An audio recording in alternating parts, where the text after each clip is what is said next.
unless we have a motion to suspend. So moved. Second. As moved and seconded, suspend the reading and approving the minutes. Any questions? All in favor, signify by saying aye. Aye. Opposed? Motion carries. Payment of claims. I have reviewed all the claims and they are in order. Motion to pay the claims. Second. And then move and second, make payment of claims. Questions? Mayor Walker, do you have a microphone, because they can't hear back there? A microphone, can you hear? We can't hear You can't hear at all. I don't have Okay, could you speak louder? them. You sure can? Okay, thank you. I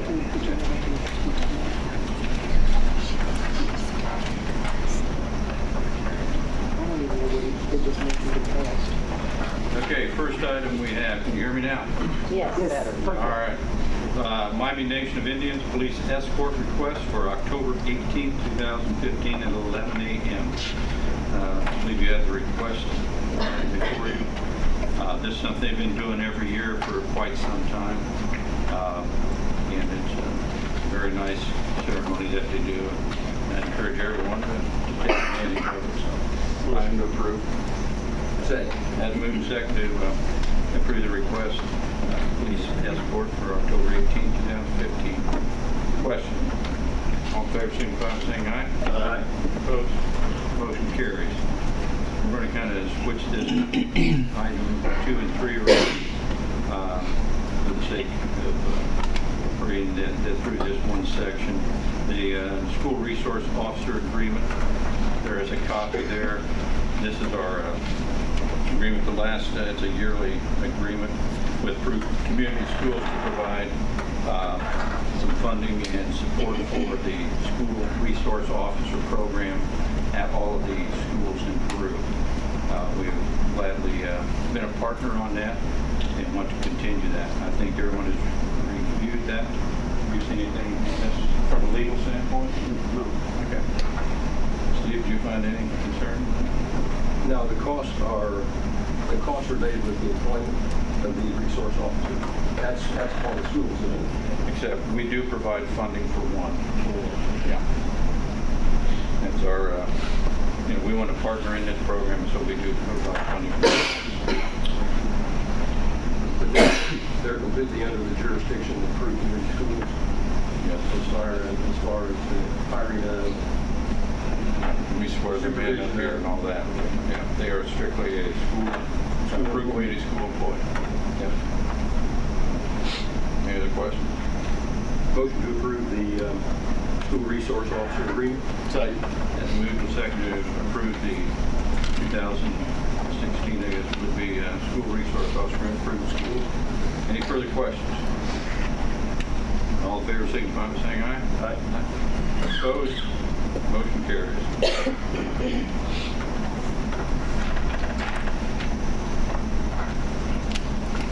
Okay.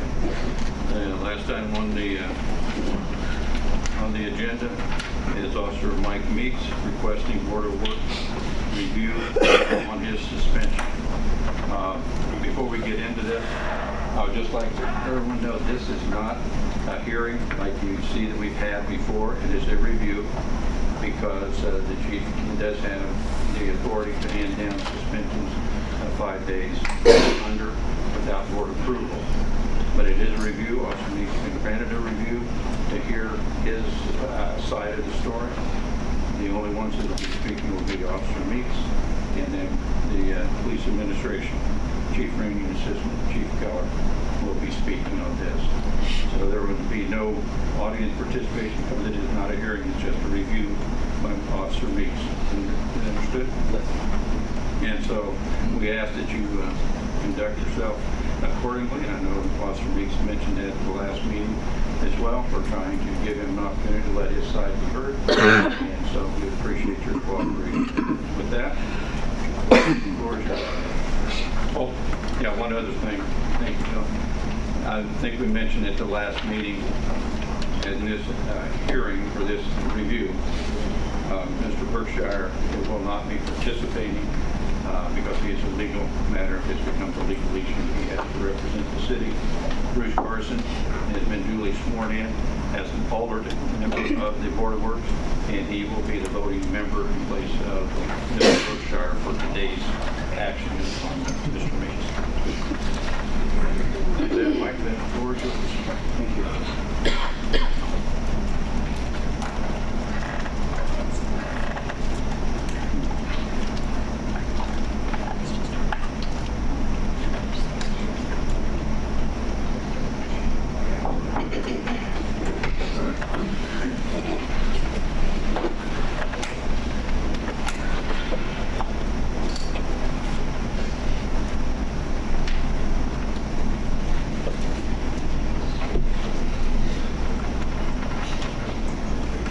also want to second what Mayor Walker said. Please try to be professional for me and for the Board of Works as well, please, today.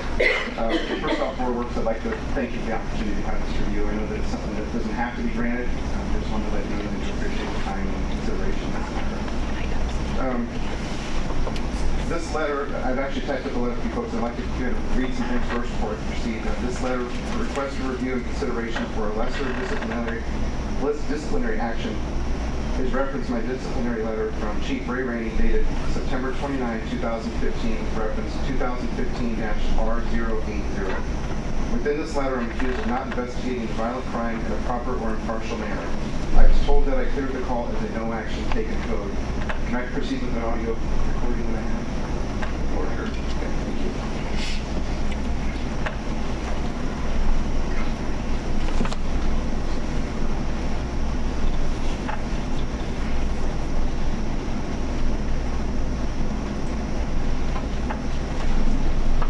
Along with what I just said right there, that I was told that the call was clear for no action taken code. Just so the Board of Works understands, and maybe the audience as well, because I know a lot of times we'll use police jargon or police terms.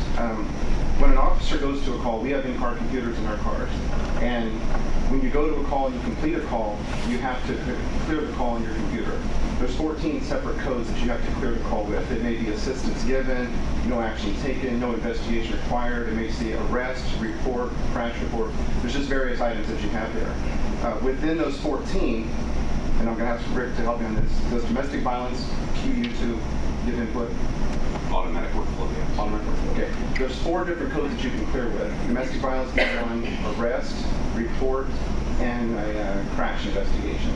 So one of those 4 will generate you to give an input back into the system. So with that in mind, we can just go ahead and get this going here. Bear with me, please.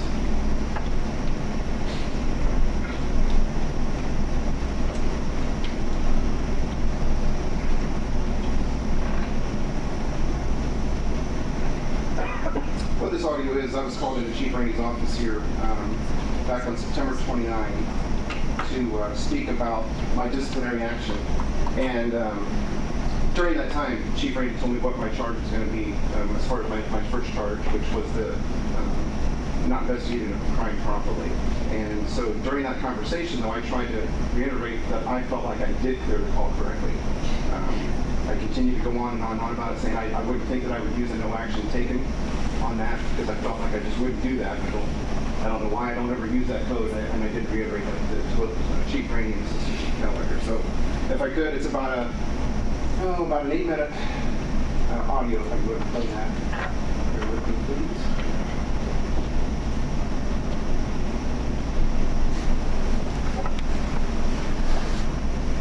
I was the 173 call. 173 call. Yeah, I know it's in the report, and I guess it was indicated that when I came back and completed my report, I passed it on to the call on it.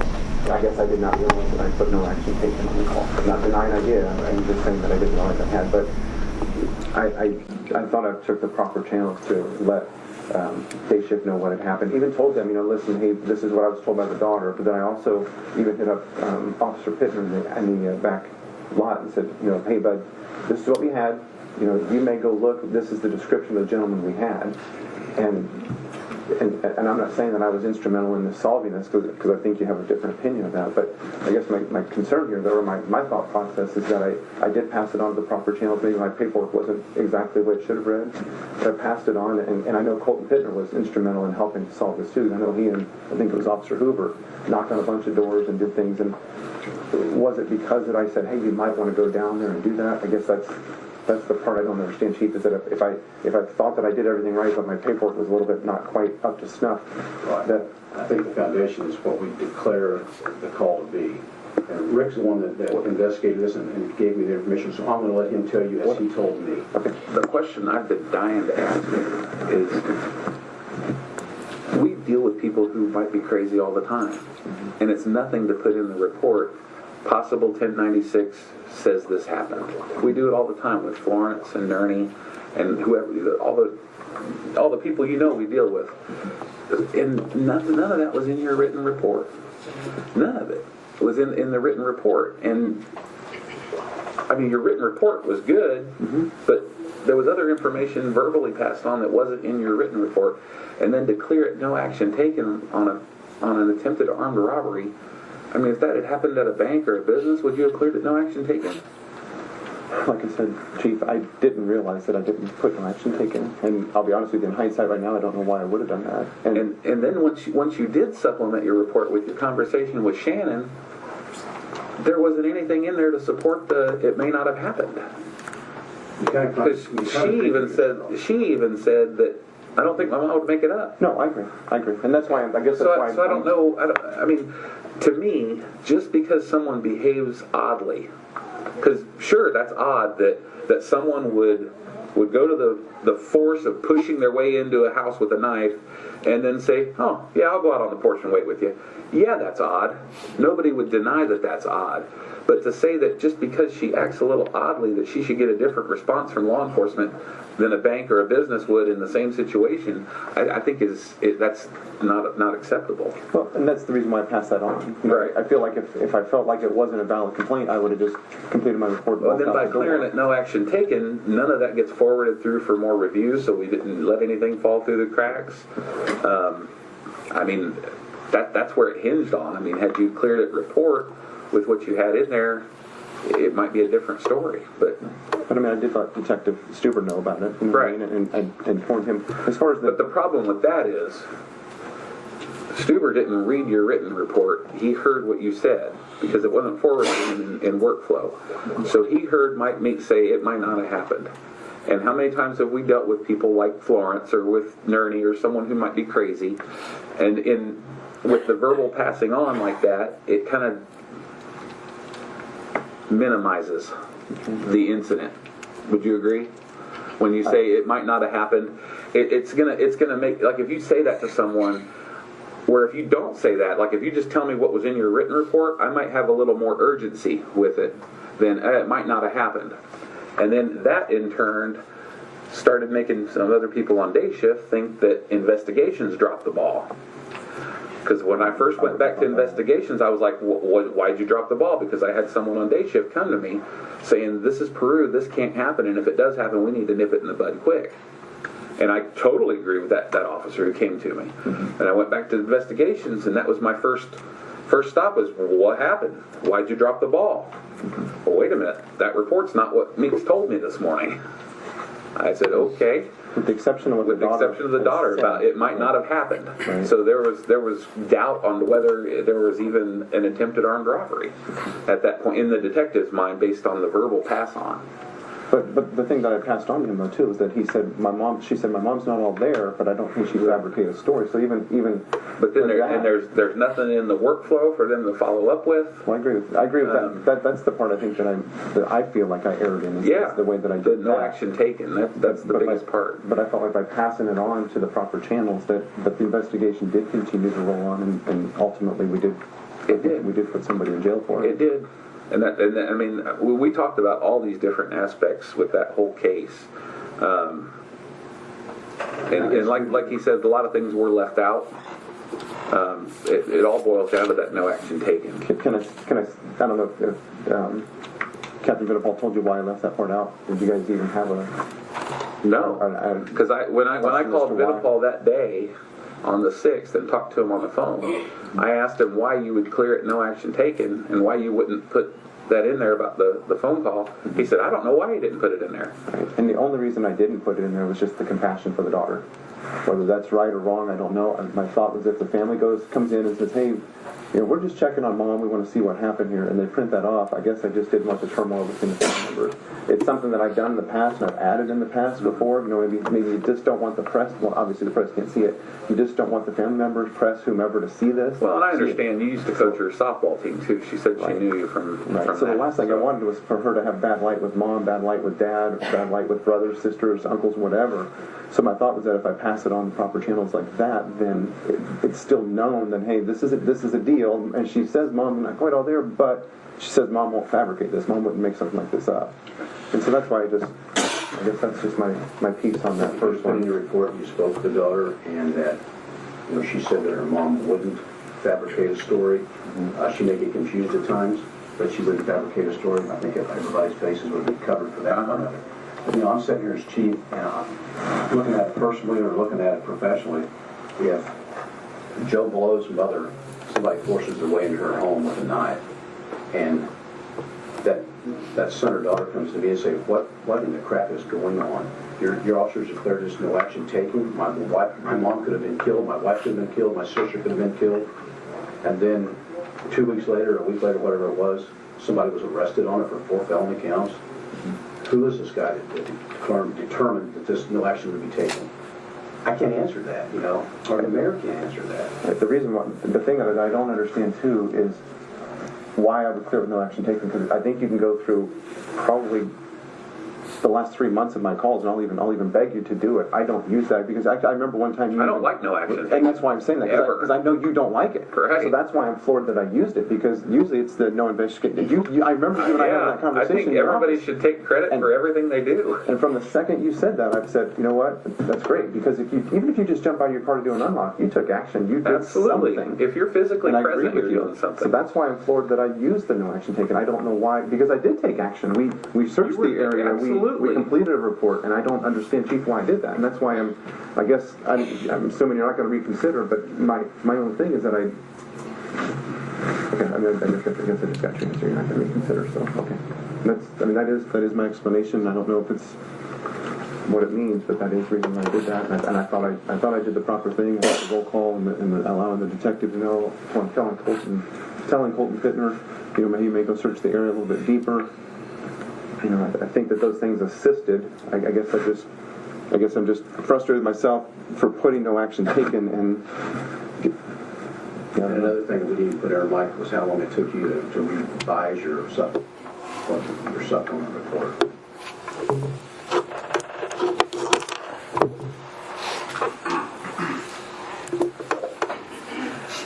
I don't know how much of that made sense to you folks there, or to you gentlemen, but I'd like to go ahead and proceed on what I have here. On August 6, 2015, and this is basically describing what you just heard there, at approximately 6:14 a.m., I arrived on scene of a report of an attempted armed robbery. I spoke with the victim 1, name was withheld, and gathered information from her regarding the crime and began to let other officers know of the information I gathered. In speaking with the victim's daughter 1, also name withheld, on the phone, she advised her mom is not all there, but didn't think her mom would make up this story. Regardless of daughter 1 saying her mother is not all there, I proceeded with the investigation. After leaving the scene, I went to the Peru Police Department to complete my paperwork. As I completed my paperwork, I left out daughter 1's statement purposely. The reason I left out the statement was to show compassion toward the family, preventing them from seeing what daughter 1 had said about her mother in the event they would request a copy of that report. Also, the statement had no significant purpose pertaining to the call. As day shift roll call started, and roll call, if you're not familiar, when officers gather, kind of just share information amongst each other, I advised Lieutenant Dan Sofianis, Detective Sergeant Mike Stuber, and day shift patrol officers of the facts I knew about the call, including my conversation with daughter 1. After day shift completed their roll call, I even had a conversation with Officer Colton Pittner regarding the suspect. I advised him he may search the area of the crime again. I found out within the next few days that Officer Pittner did in fact go back to the area and was able to, along with Officer Steve Hoover, gather valuable information which ultimately led to the arrest of the suspect. On September 29, 2015, which is this audio recording, I was called into Chief Rainey's office to discuss my discipline regarding this call. I advised Chief Rainey and Assistant Chief Keller that I did not think I would clear the call with a no action taken code, as I could not remember the last time I'd used that particular code. I advised Chief Rainey that if I did in fact use the no action taken code, it would have been a mistake in clearing the call in that manner, but I felt that the information I passed on to day shift officers helped in the apprehension of the suspect.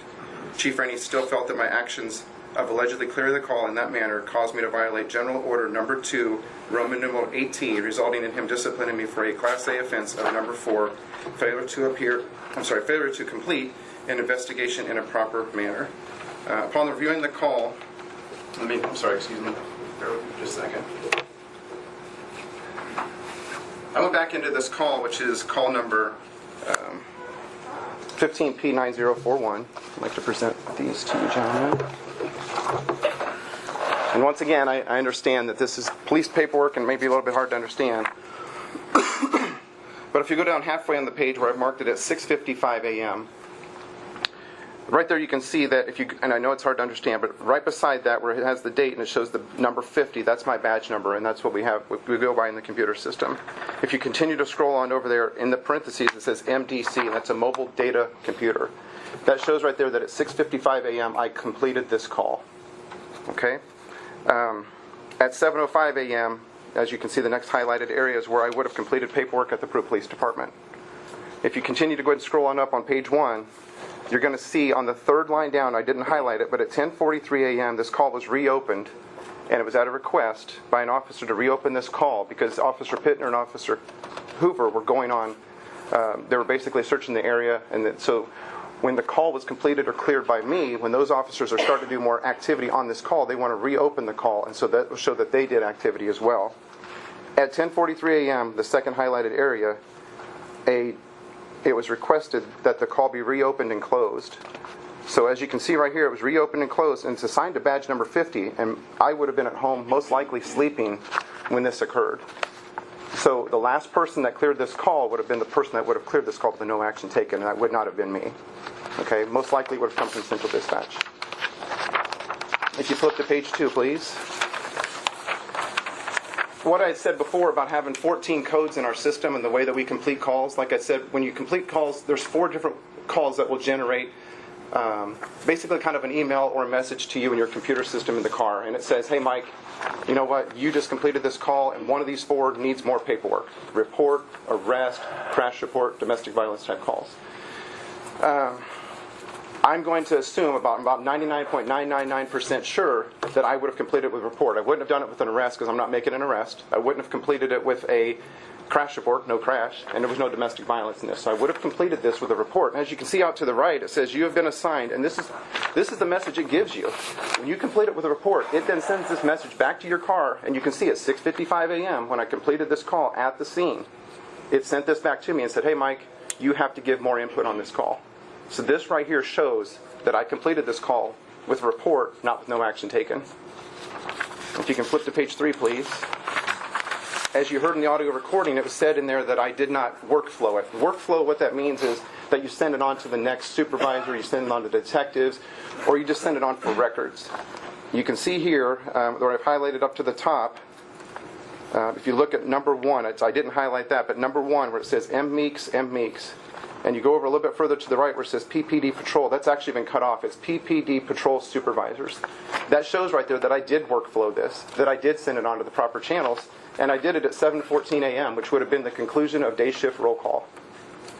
It was then sent, as you can see on the line right above that, it was sent to Lieutenant Dan Sofianis, and it shows that Lieutenant Dan Sofianis then forwarded this on to our detectives branch at 11:49 a.m.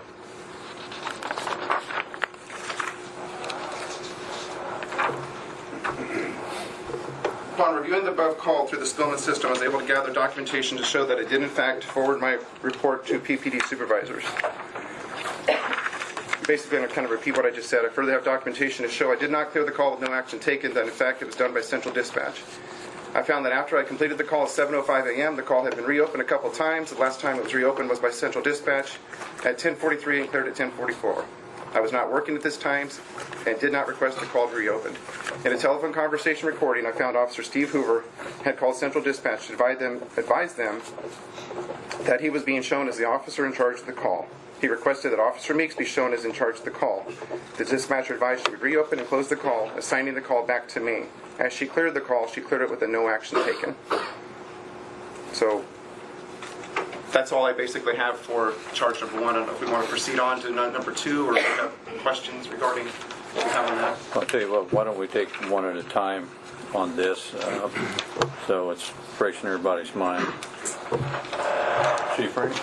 Thank you, Mayor and Board. On August the 6th, I was contacted by Kelly Voss requesting some information about an armed robbery that occurred here in Peru. At the time, Rick and I was working on a project, and I then assigned Assistant Chief Rick Keller to gather information about the armed robbery and then brief me about the crime. I've asked Assistant Chief Keller to present to the board the information that he gathered concerning the attempted armed robbery. When I started looking into this, I pulled up the report And I believe I gave a copy to you guys to look at. If you look in the bottom right corner, it has the date of 8/6/15. That's the date that I printed that report. This is the way I read it. Shortly after I read it, and if you look on the front page of that, it has Mike Meeks as the responsible officer and the clearance of no action taken. If you look at his supplement, it's a good supplement. It's detailed. It has a description of the suspect. There's no mention in there about his phone conversation with the daughter. Shortly after reading this, an officer from day shift came into my office expressing some concern that investigations was not treating it with the urgency that it deserved, and that this was Peru and this shouldn't happen, and if it does, we need to get on it as quickly as we can. I couldn't have agreed more with that officer. What time was that? I don't know the exact time. I would say that Chief Rainey got the call somewhere around 8:30, 9 o'clock from Ms. Voss. I don't know the exact time. And it was shortly after that that I started looking into it. And this report was generated at what time? I don't know. I would have to go run a different report to tell you exactly what time I printed it. But it was printed on 8/6. So then I walked back to investigations to find out what was going on and address that officer's concern about the urgency. I read Meeks's report to them, and I was told that's not exactly what they were told this morning by him. Said that there was some doubt as to whether it even happened based on a phone conversation with the daughter, which wasn't in here for me to read. So I printed this out. I called Captain Vinipal on the telephone, asked him what was going on, why was it cleared, no action taken, what's the story behind it, why wasn't the report accurate and complete, giving everything in there that was left out by Officer Meeks. He said he had already left before Meeks completed the narrative, so he didn't know why it was like that. I told him at that time that I wanted to make sure all the reports were accurate and complete with all the information, and everybody did their report. That was on a Thursday, which Mike was beginning his days off on Thursday and Friday, so I didn't expect anything to be in the system until at the earliest Saturday when he came back to work. The following Monday on the 10th, which I gave you another printout of the report, which, by the way, on the 6th, we had changed the code from no action taken to report to get it through workflow, and the investigators picked it up from there. Because Mike is right. Who changed that? I did. Okay. To report. Got the investigators on it. They started following up some leads that, like Mike said, 2 officers on day shift did a great job pulling up leads. Got a name, so they can start working on it. Then on the 10th, you can see that there's some, you can compare it to the original. The complainant is actually in there this time. Also, there's an involvement with the complainant in there. Still nothing with the daughter that he spoke to. And if you look at Officer Meeks's report on the one with the date 8/10/15, there's still nothing changed. There's no mention of the conversation with the daughter. So I sent Captain Vinipal another email that day asking why the report wasn't complete yet. He sent me an email back saying that he hadn't spoken or had a face-to-face meet, something to that effect, with Mike Meeks until the night of the 10th.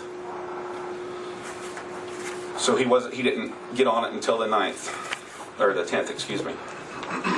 Then if you look at the final report, which I printed on October 9th, which is the way the report looks today, you can compare it. You can see that several other involvements were put in it. The daughter's name was in there. And if you look at Mike Meeks's report, he added his conversation with the daughter. Which once I read this and seeing it, with the daughter saying that she didn't think her mom would make something like that up, I fail to see why there was doubt on whether it happened or not. To me, that kind of confirms that something happened. And That's the way it looks today. You can see it's a lot different. There's statements from the other officers that were on there. Captain Vinipal had put in his supplement, and we did end up getting an arrest on 4 felony charges. Let's go back to where the no action taken, just so I understand this. No action taken, is that something you type in, or do you have a drop-down box? And I included a printout of the drop-down box in your packets. And that's what, So you would have to choose one of those two. And it doesn't default to no action taken. I don't see a way that it can accidentally be put in. You have to choose it from the drop-down list, and on the drop-down list you can see it's about halfway down the list. And then you have to click accept from there to choose it.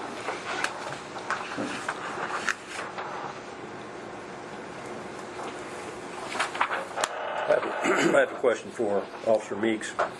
I understand that you did not want to include a name of daughter one, as you called her, because of embarrassment to her, embarrassment to the family. Is that correct?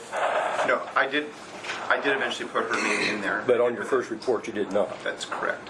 And the first report then did not get generated through the system because you did not include. You said no response or no action. I mean, no action taken. No, sir. No, sir. I did put report, which then does generate it to go through the system. I did put no action taken. A dispatcher put no action taken 3 hours after I got off of work. That's why I asked about this first report. What time was it generated? I do not know. That Assistant Chief Keller would have to answer that. I don't know. I can run a report to find out what time I printed it. But my question now goes back to Assistant Chief Keller. Is that a good enough reason for not including on a report, I don't want to embarrass the family? No. The supplement report that he wrote on his thing is not public information unless charges are filed, and then it could come out as public information. But as part of our media report that goes out daily, the supplement, nothing in the supplement goes out in the daily report to the media. So where, like in the future, it could be public information once they file charges and it's with the prosecutor's office, then that could become public information, but at the time it was generated, no. you say you never cleared it as no action taken? That's correct. I thought on that recording there, you said you didn't know why you put no action taken. No, because I didn't know this was coming. I had no idea that I was being called in for this. So I was going off of what they were telling me, that you cleared it as no action taken. So I said, I don't know why I would have cleared it as no action taken. I still had doubt even that I did, because if you remember, even I said, I never used that code, Chief. I never used that code. And matter of fact, I even ran a check that given night. I went from May 1st to the day that I spoke to Chief Rainey and Assistant Chief Keller. I used it twice. But it was actually both times the dispatcher had cleared me as no action taken. I never used that code. One was a test call that the dispatchers put in. The second one was on a bank alarm where I called dispatch and said, can you clear that?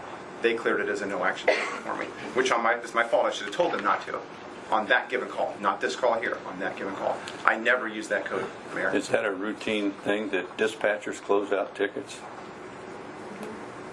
It can be. On this right here where they open and close the call, I couldn't tell you. I mean, on something like this, you know, I'm looking at the severity of it, Mike. Why would they clear a ticket that you're on the scene for? Okay, they didn't, Mayor. They didn't. I cleared it at the scene as a report. But 3 hours later, when an officer requested them to reopen this call, they cleared it then as no action taken. I wasn't even there. I was at home, probably in bed when this was going on. So you're saying this first report's not even yours? Can I see it? Yes. This is the report. It has responding officer up there. That is my report. And then down here, it's got the no action taken right here on clearance. No action taken. Right. Yeah. Okay. So you're saying that's not your report? That would be my report, but that would not have been my clearance. I would not have cleared it. If you go back to this right here, gentlemen, and I'll even ask Assistant Chief Keller to reiterate this, please. If I cleared that call, Assistant Chief, at 6:55 a.m. and I received that response right there on my computer, on my tablet, does that show that there's no way I could have used no action taken at the scene. Because it's asking me for input, so obviously I would have cleared that with the report. Am I correct?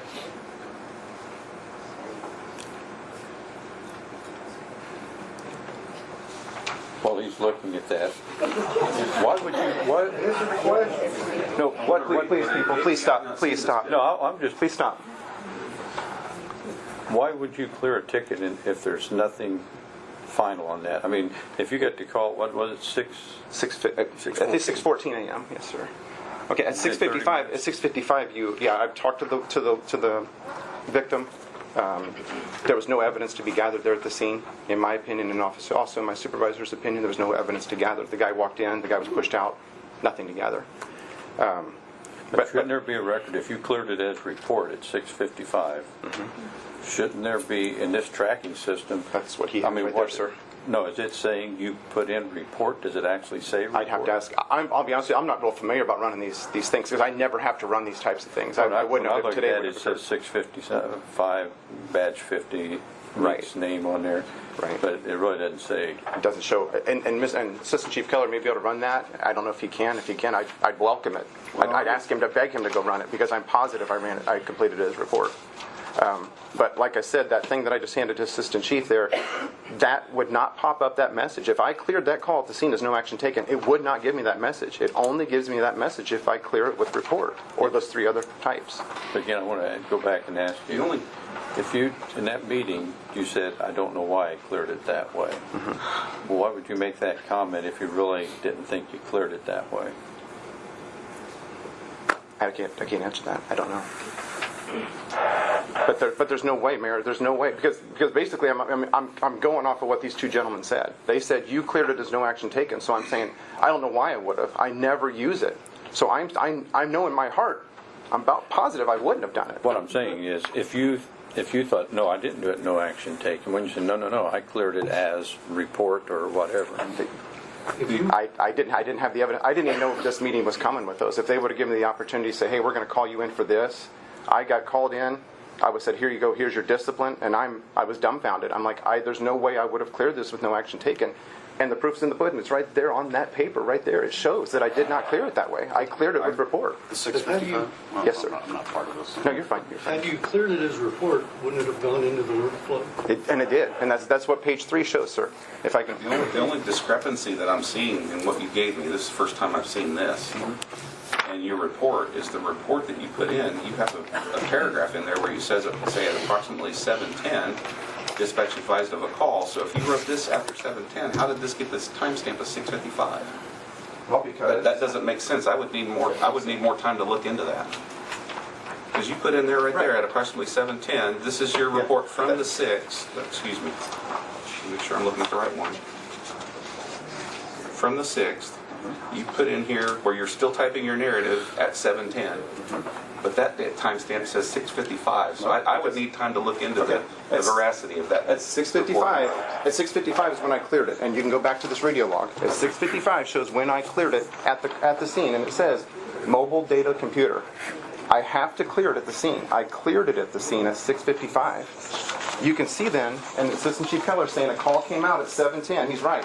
Totally separate call. Doesn't have anything to do with this. Totally separate call, but it does because I added this in because it may have suspect information there. But it shows then at 7:14. At 7:14 is when I workflowed it. So as I'm typing my report, I hear this call come in on my radio at 7:10. I start typing this in. Hey, this might be more information for you to have. I type it in my report at 7:10. At 7:14, I'm done. Okay, let me ask you this. What time did a detective say that there's something more to this, we want to start looking at it, as said, because you said somebody... When I went back to talk to him. And what time was that? I don't know. After 7? It was after 7. Okay. So... We didn't find out about it. They did not see it in the workflow system, right? Not to my knowledge, no. That would only happen if it had said report, it would have been in the workflow. It would have been in the detective's workflow, or the patrol supervisor's workflow. But once that is typed in, like report is typed in, how much time does it take from the time he enters it to it actually gets into the workflow? Is it instantaneous? Is it 5 minutes? If it's cleared with one of the 4 that automatically generate workflow, it'll the next time the system refreshes, it'll send him an email saying, Mike, you've got this report you need to do something with. And then it's up to him to forward it on to patrol supervisors, which then would forward it to detectives. I could almost show you, Mayor, it would have been instantaneous too, because right here it shows that I cleared the call at 6:55:02. And if you look at page number 2, at 6:55:02, it's telling me, hey, you just cleared out the report. Go do more things. Go workflow this report right here. And this report here is generated from what, Central Dispatch? Is where does it come from? I accessed it through our system, but yeah, it's Central This is a Dispatch. Central Dispatch report, right? Not necessarily, no. I mean, it's showing all the... Right. It's what it's doing is it's showing everything that occurred during the whole entire time of the call. Yeah, and actually it actually goes down further. I actually cut it off, but at 6:14 isn't showing. That's when the call would have actually come in. I guess the thing I'd just like to reiterate, gentlemen, is if you remember the recording, it said on here, you should not have cleared the call with no action taken. It should have been workflowed. This paperwork right here shows I did not use no action taken. It was reopened. Somebody else cleared this with no action taken. Page 3 shows that I workflowed it. I workflowed it to the Peru Police Department supervisors, and Dan Sofianis was the supervisor that got it and forwarded it on to the detectives at 11:49 a.m. I think that that's just proof right there that I did what I needed to do. I did my job. That would 11:49 a.m. would have been after Assistant Chief Keller was alerted to the fact that this hadn't gone through. Is that correct? Yes. And he had done his due diligence about getting something done about, getting that in the system. But I thought he just said earlier he didn't know what times he was spoke to about from the detectives or from Kelly Voss. So I don't know how he would know that 11:49. By noon, I would have spoken with the detectives. But you just said, sir, you just said earlier you didn't know what I don't time. know what time I ran this report. Okay. But when you spoke with the detectives, they had no information. Other than the verbal pass on that they got, verbal pass, which was different than his written report. Yes. But okay, can I just say one more thing then too? At 7:14 a.m., I sent it to the proper channels. I don't send it to the detectives.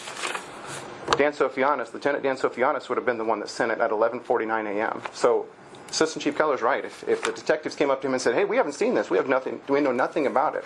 If it was prior to 11:49 a.m., and I'm not putting blame on another officer, but at 7:14 a.m., I did my job.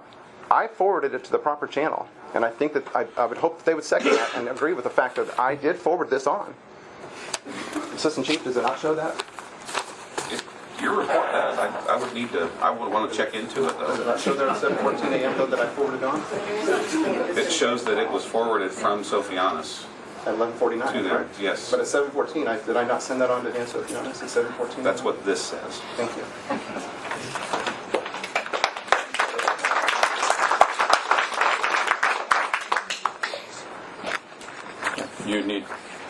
You want to verify? I would like some time to look into it because of the discrepancy of the time. Okay. Chief, do you have anything else?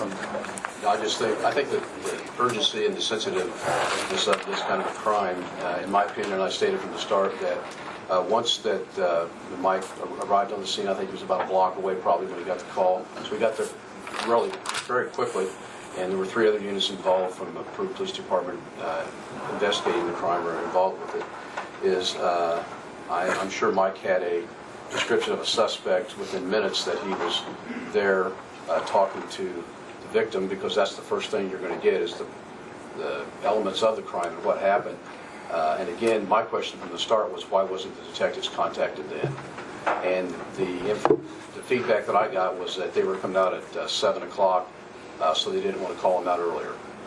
In my opinion, if it's my wife, if it's my dog, if somebody's relative sitting here and a man forces his way into your house with a knife, puts a knife at your stomach, demands your money several times, and I think an investigator should have been called automatically, no matter what happened after that.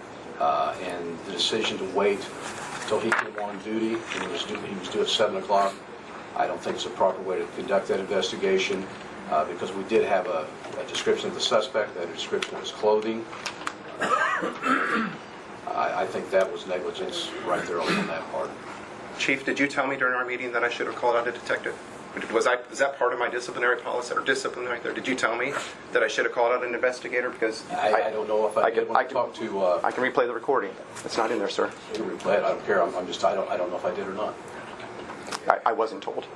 And I even went But through it doesn't matter if I told you or not. It's still an action you should have taken. I don't have to tell you every time to take a step. I went through my boss as well, Captain Vinipal, and we collectively felt it. And that's my boss. He didn't think that a detective needed to be called out. When there's no evidence to be gathered, there's no reason to call out an officer, give him overtime to have him come up to the scene and say, there's no evidence to be gathered here.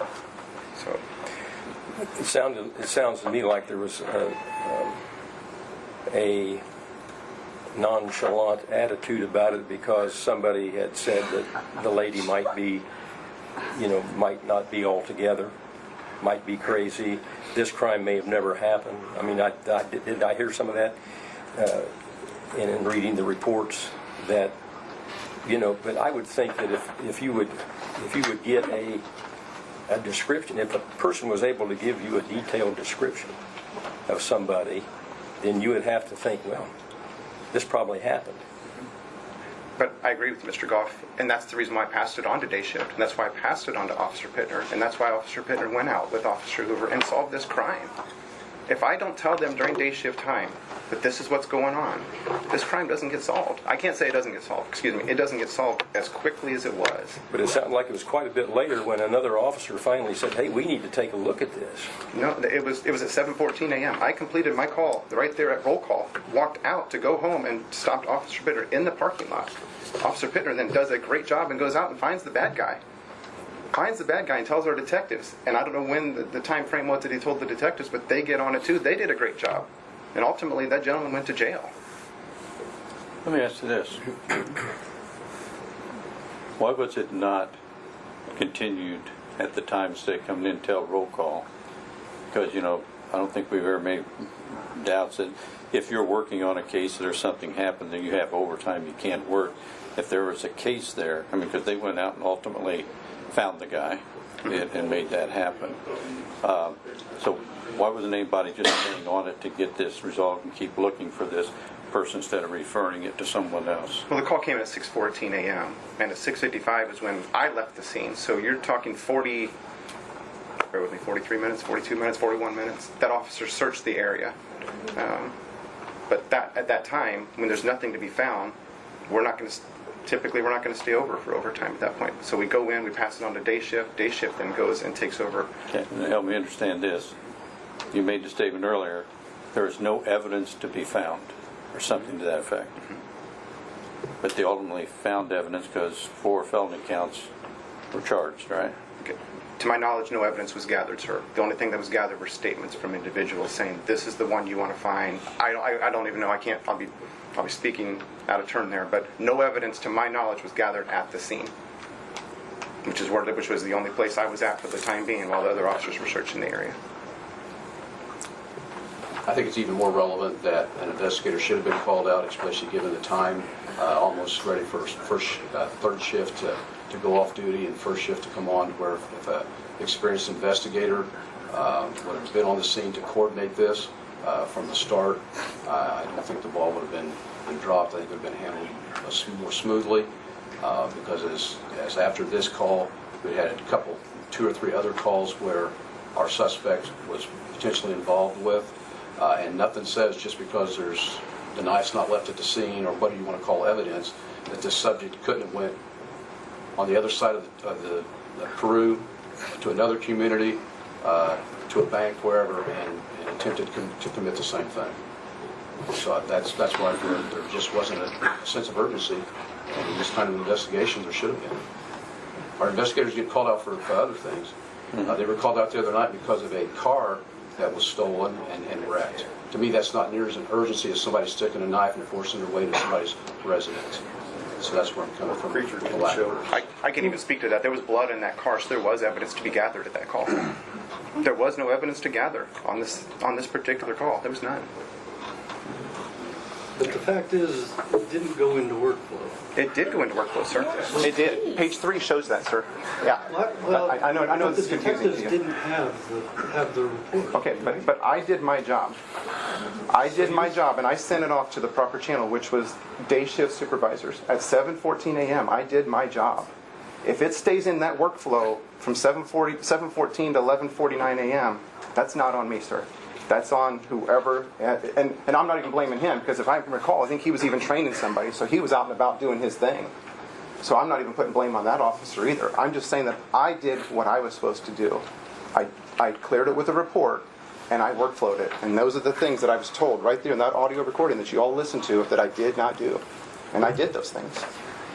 And as far as an investigator goes, there's no protocol. I can tell you that there's no protocol that says you have to on this scene, you have to on that scene, you don't have to on that scene. It's an officer's individual thought process. And I agree with Chief Rainey. I don't want to be guided by step, and that's why I think there is some leeway here. And I thought I had the leeway to go to my supervisor, tell my supervisor what I had, and all of us collectively, or both of us, collectively said, there's nothing here. Why call an investigator out to come to the scene, go to the door, okay, there's no evidence, and then walk away? There's no reason to do that. Based on the statement of my victim, there was no evidence to be gathered.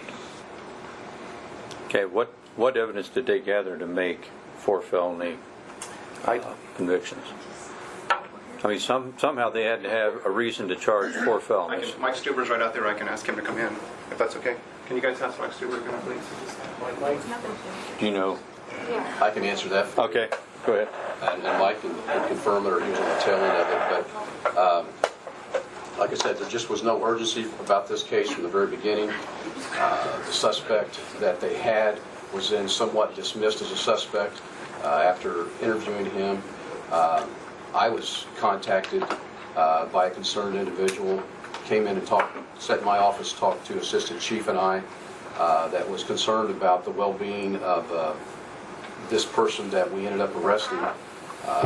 The concerned individual said they were fearful that this person was going to die from an overdose of a street drug, or maybe at the hands of the police, that this person had been on some type of an illegal street drug high for about 4 days, that this person had a conversation, the concerned person had conversations with someone, that the person that we arrested had committed this crime, had pulled a knife, went into somebody's house of a woman, and committed it, and she begged as she cried on our couch, on my couch, in front of Assistant Chief and I, could we do something? Could we arrest him?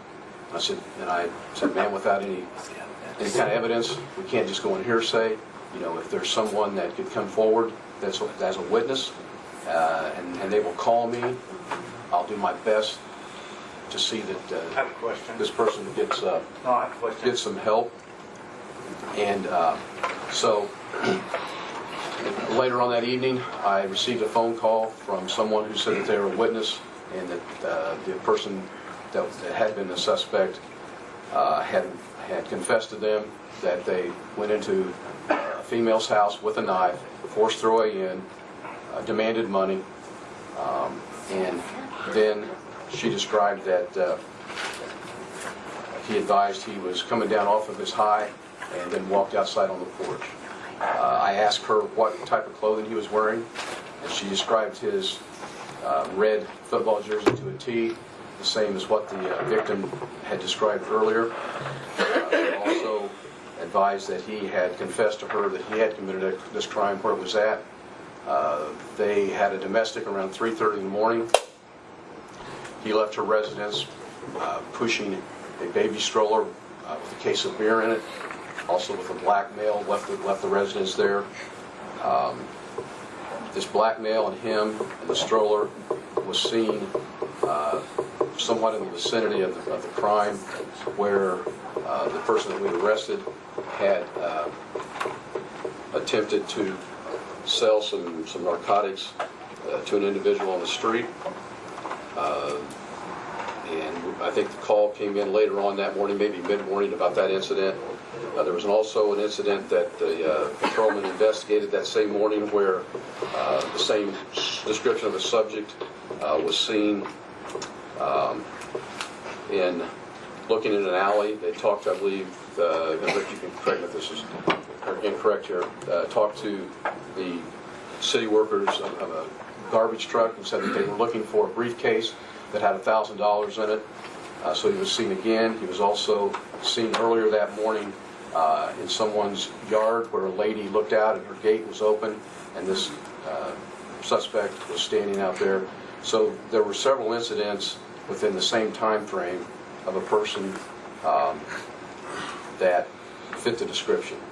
So when this lady told me of the account that the subject had confessed to her, I asked her if she would come in and give us a statement, and she said she didn't think so because she was fearful that she would be harmed, and said I understand that. Been in public safety for 35 years. I've never tried to talk anybody into giving a statement who was fearful. But again, I can't help you. I can't help this other concerned person that came in earlier without a witness. And then she said, well, when could I come in and give you a statement? I said, at your convenience. And this is probably around 5 after 6 or so. And so she said that she needed to find a babysitter and give her, I think it was an hour, close to that, to try to find a babysitter. The time elapsed. I hadn't heard from her. 5 minutes later, I called her, and I said, I'm assuming that you have not been able to find a babysitter. She said, that's correct. My babysitter's boyfriend will not allow me to drop my kids off to them tonight. I said, I'll tell you what, if you'll come in and give a statement, I will watch your kids for you here at the police department, and I'll call an investigator in to take the statement. And that's what we did. And that's how we got the information. That's how Detective Stuber gathered the information from Detective Sherm Fisher, who came in to take the statement from the witness. So that's how we made the arrest on it. These guys then followed up, and they got a warrant for attempted armed robbery, confinement, intimidation, and unlawful residential entry. You know, I commend Chief Rainey for his actions and what he just said right there. I do, because it sounds like he was somewhat instrumental in this arrest too. But the question that came up was there any evidence to gather at the scene? And I don't think Chief Rainey showed that there was any evidence to gather at the scene, so there was no reason to call a detective to the scene. And I think one of the pieces that we need is, for that review to be done on that time log, so we perfectly understand that. Do you have anything else on this, or we move on to the second charge? Can I just ask Officer Stuber if anything was gathered at the scene since he's in the room now? Mike, the West 7th Street call, the burglary, I believe it was, I'm not sure the address, I want to say 250, I'm not going to say the address. I'm not sure. Did you ever go to the scene of the incident? Later that day to try to make contact with the CP. Was any evidence ever gathered at the scene? I never made contact with her that day, so we weren't able to go into the residence or anything. At any given time, would there have been any evidence that could have been gathered at the scene? Through all of your investigation through this whole call, would any evidence been able to be gathered from that scene of the call?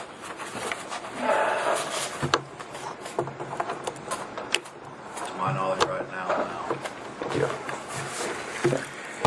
Okay, anything else on this? I think we need to do that. I guess, just Mayor, just one thing that just doesn't seem fair is that I can get called into a disciplinary hearing and said, here you go, and say, you didn't do this, you didn't do this, you didn't do this, but then I come here and I show proof and I show it to them, and it almost seems not fair that I get an instantaneous answer. I mean, I'd almost ask if we couldn't even recess and ask Chief Keller to go look at this and try to have it. Because, Mayor, I've struggled with this now for 2 weeks. I'm almost asking and begging you guys for an answer today on all this. We're going to try to get an answer, Mike. Let's go through all these charges. I need to leave. Okay. You guys, do you get any questions about what you can do as far as you can reverse the decision and he'd be entitled to any wages withheld as a result of the suspension. You can modify it. So, is there any? You guys got any questions about what you can and can't do? Nope. Okay. Thank you, Mr. Berkshire. All right. Okay. Mayor, I still want to say I don't feel the investigation was done in a proper manner. Whether Okay. The second charge. Okay, the second charge is, bear with me, please. Okay, in regards to Class C offense number 1, dated or on August 28, 2015, I met with Chief Rainey and Assistant Chief Keller. This was in regards to a sexual assault case. Officer Bill Raber advised me to look at a report that had been filed. I observed the report, and it had some grammatical errors to include the word vagina spelled as Virginia. Officer Raber and I collectively felt the report needed to be brought to the attention of our supervisor, Captain Mike Venepal. At some point, I printed this report for the sole means of bringing it to supervisor's attention so that it could be corrected. During my conversation with Chief Rainey and Assistant Chief Keller, I advised, in quotes, obviously we didn't want the probable cause to go to the prosecutor's office, unquote, as I felt it would be, quote, embarrassing for, the officer took the report, I'll leave that name out, unquote, and I didn't want the prosecutor's office to see it. In saying this, I had a strong belief that the report had already gone to the prosecutor's office. I was simply stating that the report is not something to be seen by the prosecutor's office and hoped my actions would assist the officer to be able to review his report and correct or amend it. And just so I can kind of sidebar this, when I make an arrest, when I'm on my patrol car and I make an arrest, I have to get my paperwork completed within a 48-hour span, because then a judge approves it, keeps the person in jail. And just so you guys know, I'm a gentleman, I don't know if you know this, this is a totally separate call than the call we spoke of. This is a totally complete separate call. But when a detective does their paperwork, they have a lot more time. They have a lot more leeway because they're investigating the crime. So they investigate it, then they file that paperwork, and then a warrant can come out for that person. So I don't know if that, is that clear on what I'm speaking of there? Okay. Due to my being questioned about this, I asked Chief Rainey and Assistant Chief Keller if there are things I'm not allowed to print off. Assistant Chief Keller's response was, in quotes, if there is a reason to print it, unquote. He further stated, quote, I just had to ask, I'm sure there is a legitimate reason, unquote. There is no policy in the Peru Police Department standard operating procedures regarding printing of reports. Later in our conversation, I advised I knew the probable cause had gone over to the prosecutor's office. Further into the conversation, Chief Keller asked me, quote, but your intent was to help, not make fun of, unquote. I answered, quote, certainly, unquote. I also stated, quote, that is kind of a big word to miss, referring to Virginia instead of vagina, and Chief Rainey's response was definitely. Further in the conversation, I advised them the only people I spoke with about this report was Captain Mike Venepal and Bill Raber. Just a note that I'm not exactly sure on the timeline of, one, the initial conversation with Officer Raber, when I printed the report, how long after I'd read the report that I printed it, because I don't think that I printed it when I initially read it, and when I actually told Captain Venepal about it. I do have somewhat of a timeline, if I can bear with me. The crime happened on 8/4. The officer that completed this report took a statement on 8/6. I was off on 8/6 and 8/7. Raber was off on 8/7 and 8/8. So got the crime on 8/4, statement on 8/6. We're both off. We don't get to see each other on 8/6. On 8/9 would have been a Sunday. Officer Raber and I would have worked together on that day.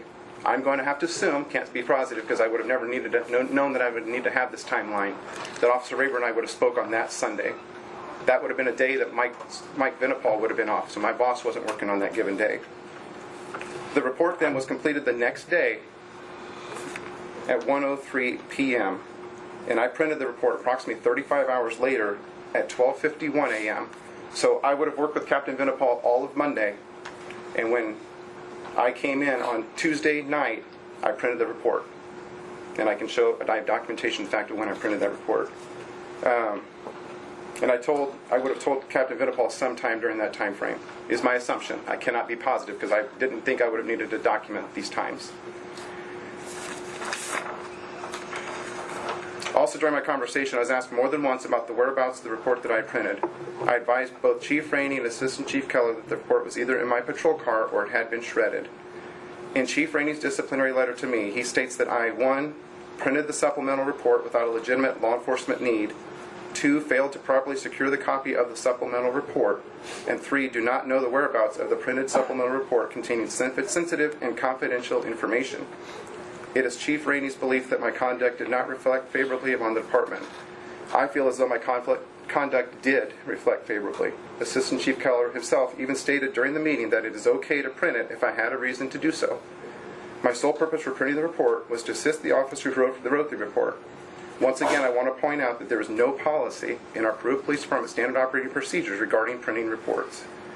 It is Chief Rainey's belief that I did not secure the report properly by not knowing the exact whereabouts of the report. I feel as though if the copy were either in my patrol car, which stays locked at all times when I'm not inside of it, or if it had been shredded, it would have been properly taken care of. I did in fact leave the meeting that I had on this given day with those two gentlemen over there and found the report in my patrol car. I have kept the report in my car, which stays locked at all times.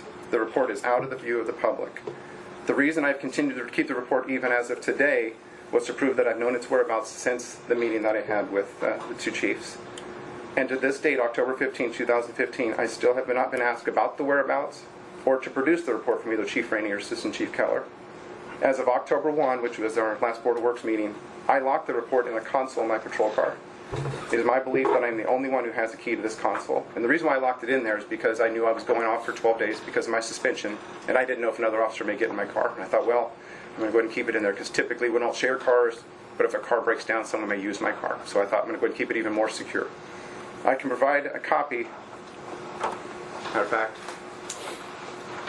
here's that copy. And I've never been asked to produce this to these two gentlemen over there. So I can provide this copy, but I'd have to have the chief approve that to do that. So that's basically what I have for charge 2. Okay.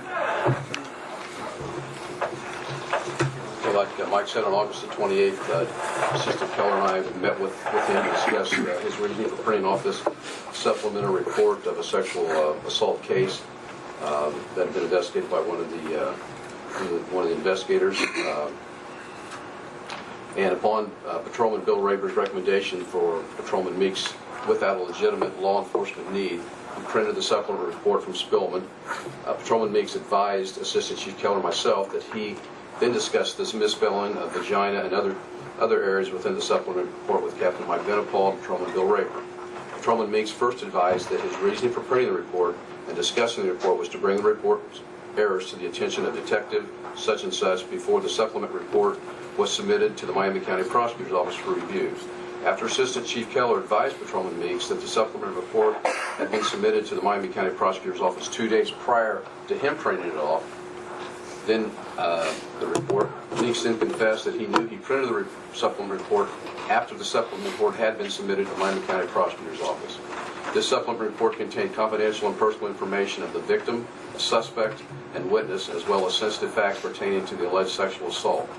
When Assistant Chief Keller asked the whereabouts of the printed copy of the supplement report, Patrolman Meeks advised he did not know if the supplement report was in his assigned police vehicle or he shredded the supplement report. On September the 29th, 2015, in the presence of Assistant Chief Keller and I asked Patrolman Meeks the whereabouts of the supplement report, and he remained silent and did not respond to my question. I would like for Assistant Chief Keller to bring to your attention some information dealing with the criminal justice information system, the training that we've had. Okay. Give you guys a copy of the packet that we went through. And Officer Meeks is right. We have nothing in our SOPs about printing a report. However, every 2 years we're required to go through what's called IDAX or CJIS security awareness, which I gave you copies of, and I put it in its entirety rather than just a few slides. What officers do with this is they go on their own. They're required to review all this information every other year on the odd years, and then sign off, which I gave you the sign-off sheets that Mike Meeks signed off on in 2013 and then this year. To bring your attention on page 2 of that, the term information system, it describes what it means: a unique set of information resources organized for the collection, processing, maintenance, use, sharing, dissemination, or disposition of information. In this case, they call it criminal justice information. You go to page 3, when we talk about confidentiality, it means that information is not disclosed to unauthorized individuals, ensures that access to information and services is restricted to those with the need to know using the principle of least necessary privilege. You go to page 11, the middle slide. It says criminal justice information, or CJI, is sensitive information in bold letters. CJI includes criminal history record information, personally identifying information and investigative information. Improper access, use, or dissemination of criminal justice information is serious. If you go to page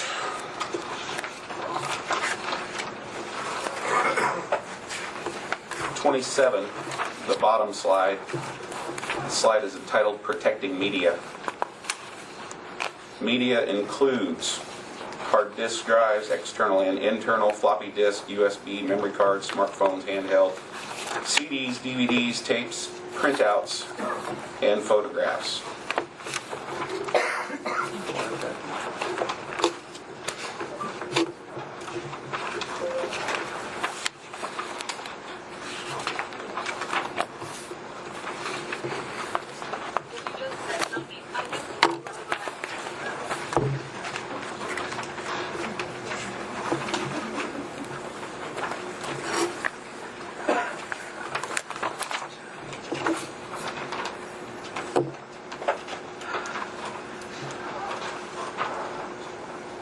Those are the ones I want. I give you the whole thing to look through so you can see the complexity of it. The day that we met, and he said it was he either shredded it or it was in his patrol car. He never came back and said, I found it, it's in my patrol car. The day that Chief Rainey gave him the discipline letter, he never said it was in my patrol car the whole time. Because to this day, before he said that, I still wondered where that report was. Because it is very embarrassing. We did. He said he either shredded it or it was in his patrol car. Never said where it was for sure. Was I ever told to produce that to you, Chief or Assistant Chief Keller? Was I ever asked to produce that to you? Asked to give it to me? Yeah. Well, once I left the meeting, know where it was. But did you ask me to produce sure. that? We wanted to know definitively where it was. Okay. But you never gave that answer. You knew definitively. Well, no. It's one of those two places. That's pretty definitive. We don't know where it's at, though. It's not. You didn't know where it was at. You said you don't know if it was destroyed or if it was in your patrol car. But did you ever ask me to? So there was doubt where it was. Did you ever ask me to come back and produce that? Did I? We asked where it was, and you didn't know where it was. Did you ever ask me to come back and produce that? You never Okay, knew where it we was. can play ping pong here all day with this. You had that in your possession, correct? Yes, sir. Did you know at the time they asked you it was in your possession? No. You didn't? I knew it was either shredded or in my police car. Okay. When you found it in your police car, why would you not say, hey, I found it, here it is, and let them know? Clear that up. That seemed like a reasonable thing to do, to clear that up. Right. Because I'm just going to be honest. I'm going to be boldly honest. Because of the discipline I've seen handed down to other officers, I knew something may come up. And my fear is that if I either produced it or shredded it, something may come up that I didn't do this or I didn't do that. Personally, I don't even think you should have had it. To me, your reason for having it isn't, it's not a legitimate law enforcement need. So Mr. Carson, so if an officer misspells that word and there's other typos and mistakes in there, and I printed it off to go give it to my boss and say, hey, you may want to check this out. But I had conversation with him and said, your boss could check it on the computer. He could. Or you could go check. He could. Or you could go talk to the author. I don't see any reason to print that out. Just to bring it to Captain Venable's attention. To be able to say, here you go. But he already knew about it. He already had information about it. But there's... Mike, it had already gone to the prosecutor. Okay. And you knew that. It had already gone to the prosecutor. Yes. So why, after it's already gone, why correct it? Okay. Great question. Okay. Do we want a judge? Do we want defense attorneys to see the typos that are in this report? No. Do we want a victim to have her vagina described as Virginia? No. So why would I not? I mean, I almost feel like it's a disservice to the author of that report and to our department that I don't bring those things to somebody's attention. If I see it, why would somebody not? That's a legitimate law enforcement need, sir. You didn't have to print it out. But there's no policy saying that I can't, sir. There's no policy and Assistant Chief Keller even reiterated that. There's no policy stating that I cannot print those things out. It's been going on further than 21 years. I've been on 21 years. There's never been an issue, ever, nor has anything come down from Chief Rainey saying you cannot print these things. Nothing. Does that Criminal Justice Institute have anything stating that you should not be doing that? You have to have a legitimate law enforcement need, and the reason I don't believe there was a legitimate law enforcement need here is because Officer Meeks had no involvement in the case. It wasn't his case to work. It wasn't his report. He had no involvement whatsoever. I spoke with both of the officers that were involved in this case. They did not request anyone to help them with the case or print it out or anything like that. Way to go, Mike. And this could have been handled. He could have said something to the author or to the Captain Benapal, who was the other person involved in the case, and it could have been corrected that way. But it was after the fact. It had already been submitted. So then, okay, but I guess that's the question, though. It's already been submitted. I agree with that. I agree 100%. I can't deny that. And I will, if we listen to a recording, which I don't need to play unless you request, I admit that I know it's already over there. But if I see mistakes, obviously somebody didn't check it. You know, somebody didn't check it. So Bill Raber finds it, I see it, and I bring it to the attention. I mean, would we want a judge to see that kind of report? Would we want a defense attorney to have that and say, and be able to discredit our own officers and say, you described her vagina as Virginia. Did you bring it? The issue. The issue is that you printed it out. You didn't need to print it out, and that's what. Okay, that's where you're going against the IDAC. Okay, but the reason why I printed it though was to go ahead and hand it to Captain Benapal and say, here you go, here's the report.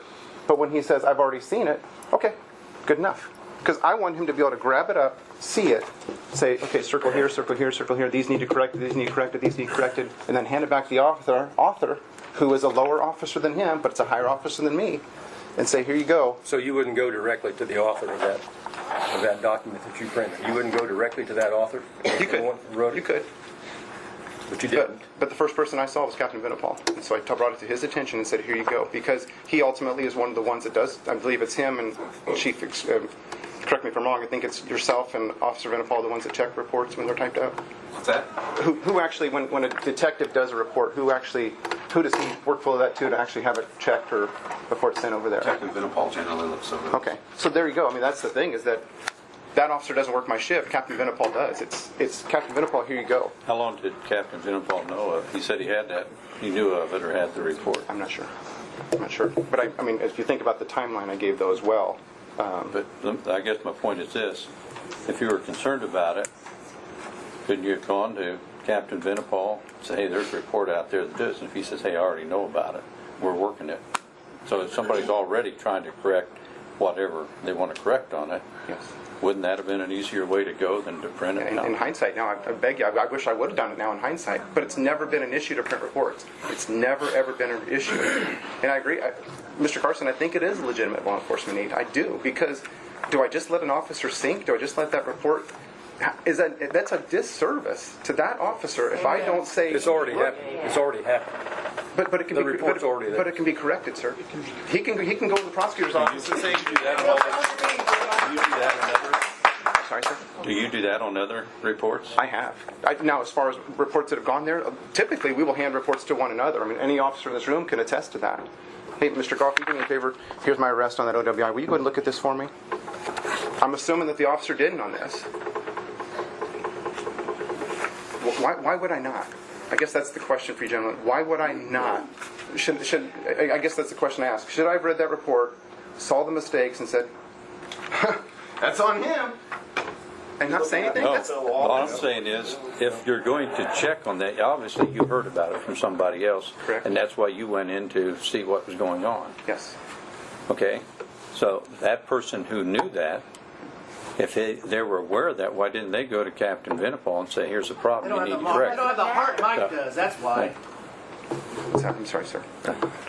Why didn't he? I don't know. I can't answer that for him. But I'm just saying, if somebody, including yourself, you could have gone to Captain Benapal, correct? Right. And done it that way.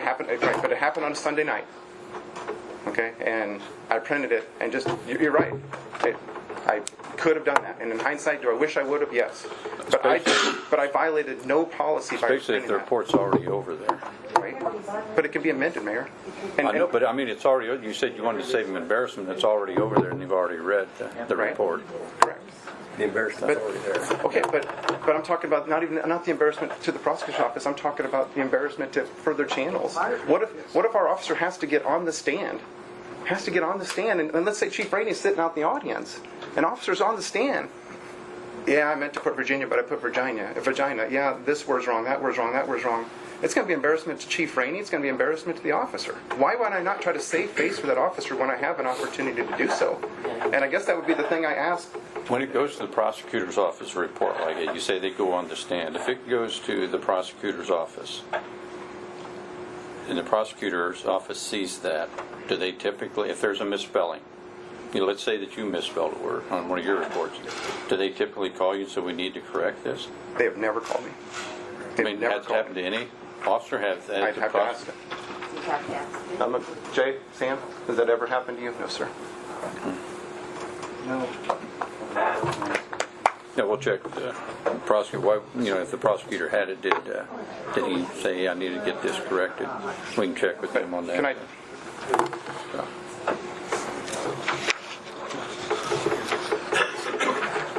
Do you have anything? Okay, so can I just ask the gentleman then, is it your opinion that I did not have a legitimate law enforcement need? That's my opinion.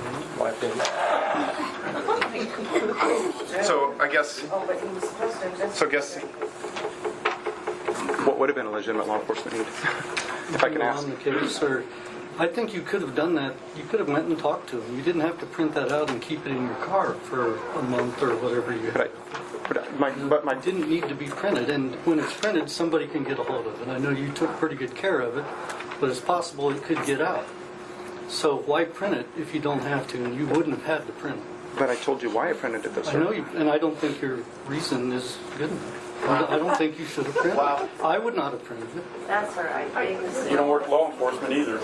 Okay, I don't think I can win on that one, so I'm going to go Mayor on. Walker, I do want to stand up for, this is not about the review board, but I am a newer citizen to Miami County. I'm a member of the community and a taxpayer. So this is my second Board of Works meeting. I just wanted to make it clear in my mind, is this a Board of Works meeting or is this now the Merit Review Board, right, that we're hearing now? Board of Works meeting. Right. He asked for a review with the Board of Works. It is a Board of Works. Okay, so not a merit review, because I wondered, for instance, so Board of Works, this gentleman, is he employed by you, this gentleman? He is. He's your employee. Is this gentleman your employee? Okay, but both of them are your employees, right? Okay, I just wanted to see, so if there ever was going to be a merit review board, how does that take place, and then I'll be done? Is there such a thing as We don't have a merit board. Okay, so... We have a Board of Works. And that's what this is? Yeah. Okay, that makes sense, and I appreciate your clarification. Thank you. Mr. Meeks, what disappoints me is that you held that report and didn't make it known when you knew this disciplinary action was taking place. I just wish you would... I'm sorry, sir, go ahead. That you did not make it known to your supervisors that you were holding that report when they wondered, well, where is it? Has it gotten into the hands of the public? Could it have gotten into the hands of the public? Very sensitive information. Because I had a feeling, Mr. Goff, that I would probably be disciplined for that. I just had a feeling based on the conversation I had. So why would I not keep evidence of the fact that I still have it? Just so that I can prove my non-guilt. Yeah. Okay. But he had the legal right to print it, right? I'm not sure because I'm not sure because, and I'm not going to answer questions of the people out there.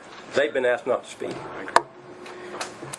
But according to the IDACs, I'm not sure, as I looked at some of this, that it wasn't that you might not have violated the IDACs security agreement because of printing that media. There's no violation there.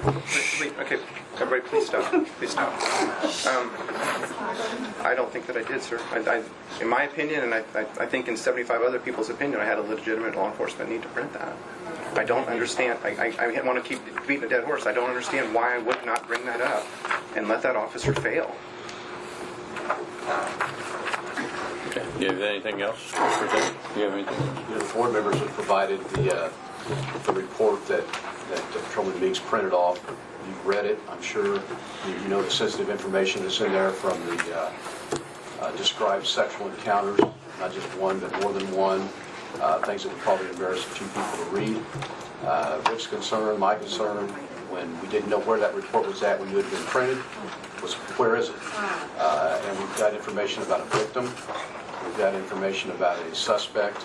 We've got information of a witness. And again, if that was any of our family members, would we want that out there potentially in somebody else's hands? It shouldn't. That was our big concern with the report. Just one more thing then on that. If If you gentlemen have a copy of that report, is that a legitimate law enforcement need for you guys to have it? If there's no legitimate law enforcement need for you three Do I gentlemen. have that I document? thought Chief Rainey just said he gave you a copy of that report, sir. We have. He just said that he gave Not it to you, have Mayor. it until you asked for a review, now I have it. Yeah. So, So a review is a legitimate law enforcement need, but having that paperwork corrected so it looks good for this officer is not a legitimate law enforcement need? I don't think so. But you agree that You won't listen to what I'm saying. You could have got that report corrected without printing it out. You could have done all that verbally. You chose not to. I can agree with you 110%. I think that was a bad decision. I agree with you 110%, but it's always been done, and there's never been there's no policy, there's no procedure, there's never been anything come down from Chief Rainey to say you cannot do it. So why would I feel like I violated anything if I did that? And I'll be honest with you, I've even had since that time, I've had Indiana State Police ask me, hey, we've been to this guy's house 5 times, can you go print those reports for me? And you know what I told him? I think you're probably going to have to email the chief of police because I'm not going to print anything else anymore. So I still feel that's a legitimate law enforcement need. They want that paperwork to go ahead and make an arrest on somebody, to file charges on somebody. But now I'm living in a scared world of what can I print, what can I do, what can I not do, and there's still, to this day, no policy stating when you can and cannot print anything. I don't have anything else to do. Come back to item. Okay, let's move on to the third charge. Mike? So, I'm sorry, sir, can I just go back one more time? So, in your opinion, the three of you, the fact that you have a copy of that with the sensitive and confidential information of our victims and everybody in there, you three feel that that's a legitimate law enforcement need for you three to have it, but for it not to be corrected over there? Is that the opinion of the three of you? Can I ask that? Well, we are going to be reviewing this. We're going to recess here in a few minutes. But as far as we're going to review everything and we're going to come back, so we're going to spend some time. So we will recess to look at all three charges. That's why we want to do this. You said, can we recess? And you guys give me an answer on it. I'm not going to recess 3 times. Okay, fair enough. So, but I guess I'm just asking that. And we will give you our determination on everything once we have a reset. And that question right there will be answered for me. Whether or not you think that having the copy of that report in your hands. We will come back and give you the decision and how we make that decision. But that question will be answered, sir. I'm not being reviewed here, Mike. I'm not being reviewed. I'm not asking that, sir. I'm sorry. I'm not trying to be disrespectful. I'm just saying. I'm one person on this board, so to say yes, we are. We will go through all this, and then we will give a decision when we come back in. Fair enough. Thank you. Okay. In regards to the second Class C offense of number 1, conduct unbecoming, Chief Rainey states that I was dishonest and intended to discredit the author of the report. As stated above and confirmed by questions I answered from Assistant Chief Keller, my sole intent of printing the report was to assist the author in correcting mistakes that had been made within the report. In my disciplinary letter, Chief Rainey states, you printed the supplemental report and discussed the report with Captain Mike Venepal and Patrolman Bill Raver prior to the supplemental report being submitted to the prosecutor's office. As stated above, I never made that statement. I simply said, obviously we didn't want the probable cause to go to the prosecutor's office, as I felt it would be embarrassing for Mike, and I didn't want the prosecutor's office to see it. I was not being dishonest. I was stating that it's something that we did not want the prosecutor's office to see. However, since it had already gone over to the prosecutor's office, my intentions were to bring it to the supervisor's attention with the idea that the author could make corrections prior to it going on to a judge or attorneys. I further feel that I knew the probable cause had errors, and if I didn't bring it to my supervisor's attention, it would have been a disservice to both the officer and the department. And I do have an audio recording that shows basically what was just said right there. So, but one note on that audio recording, it did cut off. As you can see, that's an old phone. That's an old iPhone 3 phone. I actually received a phone call near the end of my conversation with Chief Rainey and Assistant Chief Keller that cut off the last minute and a half of that conversation. But I do have the ability to go ahead and let you listen to that if need be. So, but on this, though, it looks as though Chief Rainey said that I printed that report and discussed the report with Captain Mike Venepal prior to the supplement being submitted to the prosecutor's office. Bear with me, I actually kind of lost my train of thought here.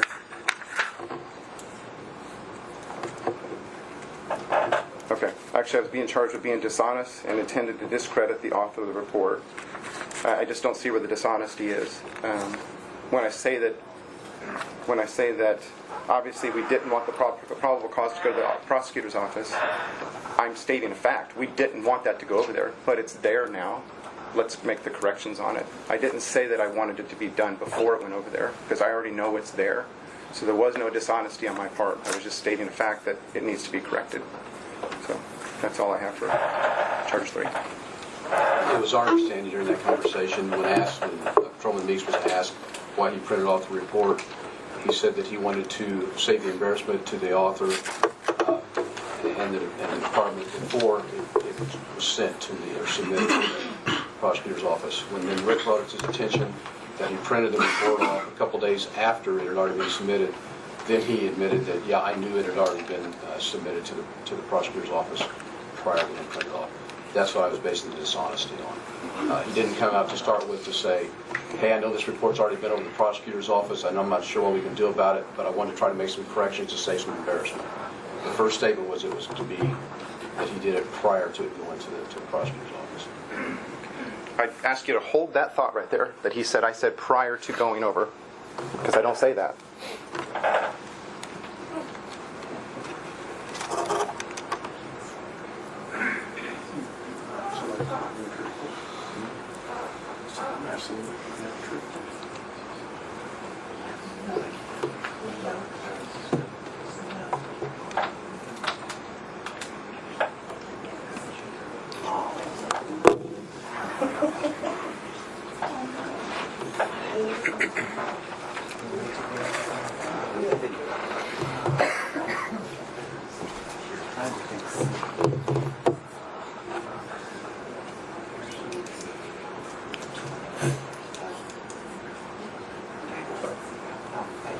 I was actually off last night, so you did a bad day of class. Did Mike tell you what it was about? He did briefly, yeah. I tried everything not to do with it. But recently some other information not to do with our department at all came to light that suggested a security breach in Stillman. Okay. We're looking at things, accessing things that they really shouldn't.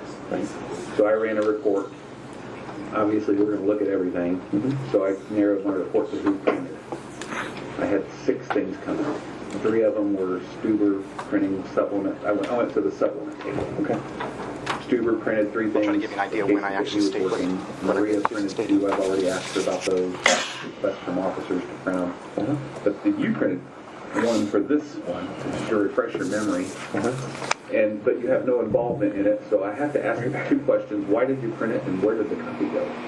The reason I printed it, because Mike asked me, he said, did you have any, because he asked me, he said, did you have any involvement in that case? I said, none whatsoever, none at all. And I brainstormed, and the only thing I can think of, and I do remember printing it, is because of the typos that were in it.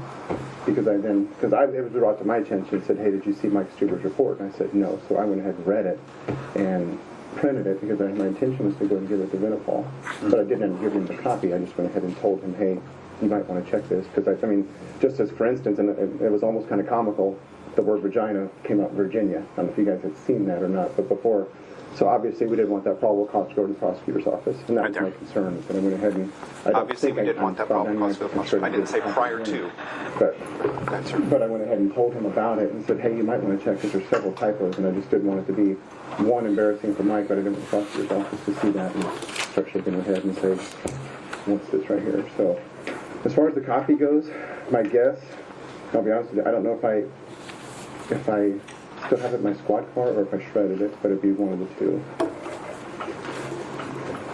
So, but I'm about positive I'm going to give it to Mike. I was actually going to try to halfway mark it up, and I know that's probably not my place as a patrolman, but I just didn't want that to go the date you printed it was after the fact. It was after the fact. Well after the fact. It had already gone to the prosecutor. It had already gone. I think it had already gone to the prosecutor's office. So I don't know whether or not it could have been corrected, amended, whatever. But so the copy's been shredded then? I don't know. It's either in my squad car or shredded. I just have to ask. No, I totally do it. Unfortunately, they had an instance where someone was getting into things that they really had no business in. Not anything to do with our department at all. So I guess I'm going to ask, is there things that I'm not allowed to print off? I mean, even if I'm not involved in a case. If there's a reason to print it, there's a reason not to ask. I figured maybe Mike said, hey, you're at the computer, can you just print that out for me? But that wasn't the case. I asked Stuber, I said, hey, did you ask for any help from anybody? And I just have to ask. I mean, we have to keep all that, especially supplements. You know, we have to keep it protected. So I just had to ask, and I'm sure there was a legitimate reason. Just have to ask. Just like with Maria, I had to ask her why she printed the two that she printed. And, you know, Mitchell requested one, and Samantha requested one. So, good. I guess the question I would have, just to clear my own curiosity, is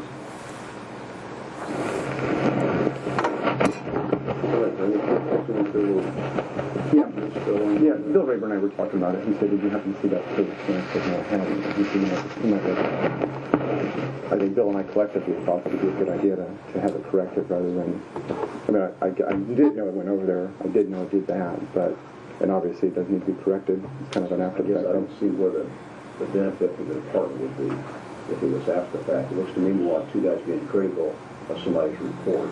And we're all boys here, so no, I think. I mean, I guess I was critical of it, Chief. I'll tell you that. I mean, but it's, I'd rather bring it to somebody's attention than to sit back and be critical and make fun or whatever, and not bring it to the gentleman's attention and say, hey, you might want to tell Benny. And I mean, and that's the thing too, I guess, is if I was being critical, I wouldn't have brought it to my boss's attention and said, hey, you might want to take a look at this. He said that he didn't have any officials. You didn't know about it. You didn't know you had a copy of it. I don't know, but he knew I had a copy of it. I had printed it off to go ahead and I wasn't going to red marker it or red pen it, but I was just going to say, hey, you know, you might check this out, because that's the one example that I had was that Virginia statement, but there was other different types of typos in it. And like I said, it's probably not my place as a patrolman to say those things, but. So were you bringing it to Mike's attention because he missed it in reviewing the PC? I don't know, or I don't know if Mike had already reviewed it or not. I don't know, because I know it's been like 3 weeks probably since that time frame. I don't know. So I don't know. But your intent was to help, not make fun of. Certainly, yeah, because I did tell Mike about it. Mike and I had conversation. In fact, there was some mistakes in it, and in particular that one. I mean, I think that's kind of a big word to miss, but Definitely.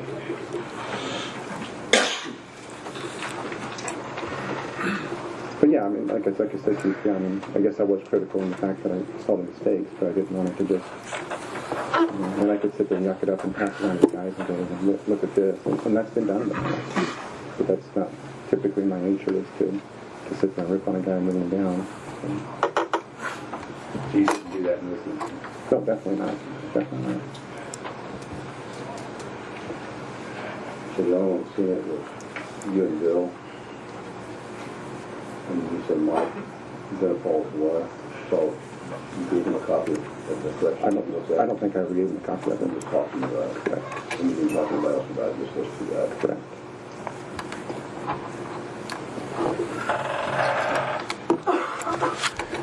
So, I mean, like I said, please hold that thought. Chief Rainey had said that I said prior to. It doesn't say that. I didn't say anything about prior to it going to the prosecutor's office. I wanted us to be able to correct that. I just said it's something that we don't want the prosecutor's office to see. And I'm not necessarily even talking about this case. I'm talking about any case. So I didn't say prior to. So I was not dishonest. I was not dishonest in the reason why I said that I wanted to print this report and have it brought to that gentleman's attention. So, once again, you know, the offense that I'm being charged with was being dishonest and intended to discredit the author of the report. There's no dishonesty, as you just listened to the audio there, and to discredit him, no way. It was to assist, to help him to better his report, to make him have a more solid case if and when it ever went to a trial. And that's all I have. It was my understanding through the conversation, Rick and I talked about this afterwards, that when Patrolman Meeks talked about the reason for printing off the report was to save embarrassment to the author as well as the department.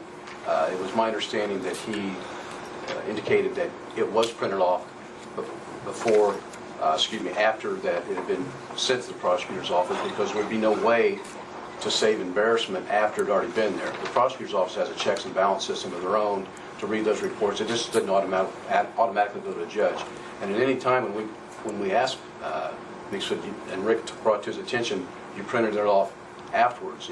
Then is when he said, then he admitted, yeah, it was after the fact, after it had already been submitted. But never to begin with did he say, hey, I wanted to save embarrassment. I know this was already submitted to the prosecutor's office, but I thought maybe there was some way we could rescind that, we could get that report to correct it. It was leaving to me and to Rick, and Rick can speak for himself as well, that it was printed off with what intent he said, but it was after the fact that it had already been submitted. There was no clarification on his part afterwards when he was questioned about it the 2 days. But there would be no clarification needed because I didn't say prior to. All I said was I don't want this author to be embarrassed. I didn't say I didn't want him to be embarrassed to the prosecutor's office. I didn't want him to be embarrassed there, the judge, defense attorneys, trial jurors, anything like that. That was the intent. There's no dishonesty there. You can hear my audio. There's no dishonesty. And I know Chief Rainey said before, I said prior to. It doesn't say that in that audio. I didn't say prior to it going over there. I just don't want this author to be embarrassed down the road. And that's all I have for number 3. Okay, we are going to. If I could help any of you guys on the clarification on the IDAX NCIC, I was the coordinator for Miami County for years and years and years. And if any of you do leave with that paperwork in your folders out of this room, it would be a huge violation. If we did, they know that's to be shredded. So if there's any of those case reports in those folders for So would it be a violation for them to have had that prior to coming into this room? yes. If you're a law enforcement officer, it would not be. If you So by giving them so by then giving them that report, that's a violation of I think sieges. For a review purpose? for in here for the review, no. But you had it before. Okay. Beforehand, I believe would be yeah. That would probably be a gray area you'd have to look into. And I know they had it prior to because I saw Mr. Goff walk in his folders.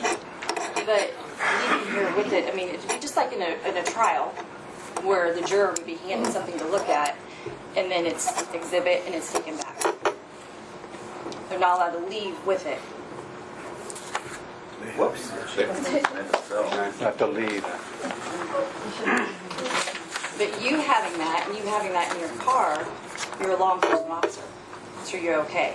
The 2-year thing is when you have your own case report, and every 2 years you're required to update and certify your own case report.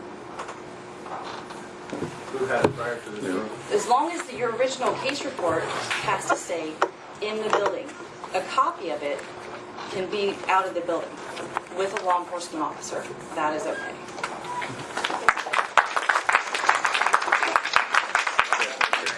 Can I interject? Don't we have You guys take an oath of office for what you're in with the Board of Works. You're a review board. It's got to be law enforcement. It's just like we don't make judges go through the CJIS security awareness every 2 years. It's for a review purpose. And there is a legitimate law enforcement need for you to review this because he requested it. But were they handed that prior to coming into this room? We are going to be. We have another one? We have one more, sir. We have one more. Who has one more to review? Oh, that's Okay. yeah, the final one. Yeah. On September 22nd, 2015, I attended a mandatory emergency vehicle operation training conducted by Captain Mike Venipal at the Peru Police Department. The training was from 7 a.m. to approximately 8:20 a.m. I do admit that within approximately 15 minutes of the class starting, I did in fact fall asleep. I was tapped on the shoulder by Officer Matthew Feller, waking me up. Assistant Chief Keller then suggested I stand against the wall if I need to help me stay awake. I advised him I felt I'd be okay and continued to sit.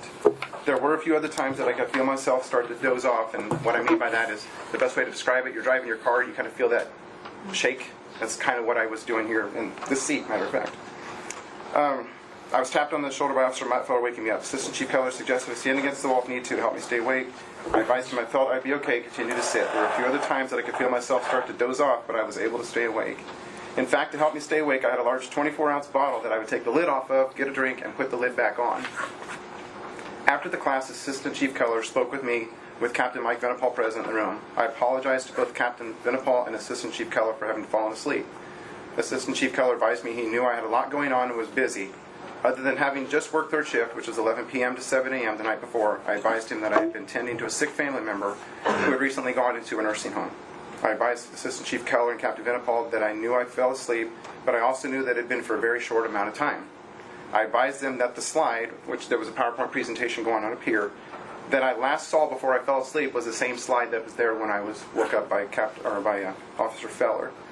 The presentation contained 126 slides for an average slide time of 38 seconds. This would mean that I was most likely asleep for a duration of anywhere from a second or two to possibly up to 38 seconds, or maybe even a little bit further. We don't know because we don't know on that individual slide, depending on the length of time it took Officer Venipal to read through the slide. Captain Venipal advised me later that he did not observe me fall asleep. He did advise most of the time he was either looking at his computer or the projector screen on the wall, but would occasionally look toward the officers where they were seated. During the times, my body would have been slightly turned to the right to see that screen in order for me to view the screen and be more comfortable. Officer Feller, who was seated directly behind me, advised me he did not see me fall asleep after he woke me up.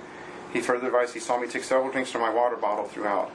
I feel as though I did, in fact, violate Peru Police Department standard operating procedure sleeping while on duty. I would respectfully ask the Board of Works to consider the facts above, in particular the duration of time I was actually asleep, and consider my discipline to be a Class B violation. This would be my first offense, putting me at a discipline level 2. The presumptive sanction for this violation is a written reprimand. I also feel, though, the written reprimand would be an appropriate punishment when all facts are considered. In closing, I guess I just ask that the board, I guess maybe I need to stop on that and see if there's anything else from Chief or Assistant Chief Keller. Just one question for you. And I understand you were tending to a sick family member. Just out of curiosity, why didn't you try to just reschedule the class for that day? That was the last time to take that class. There's no EVOC training after that? Not for this year, no sir. Is that correct?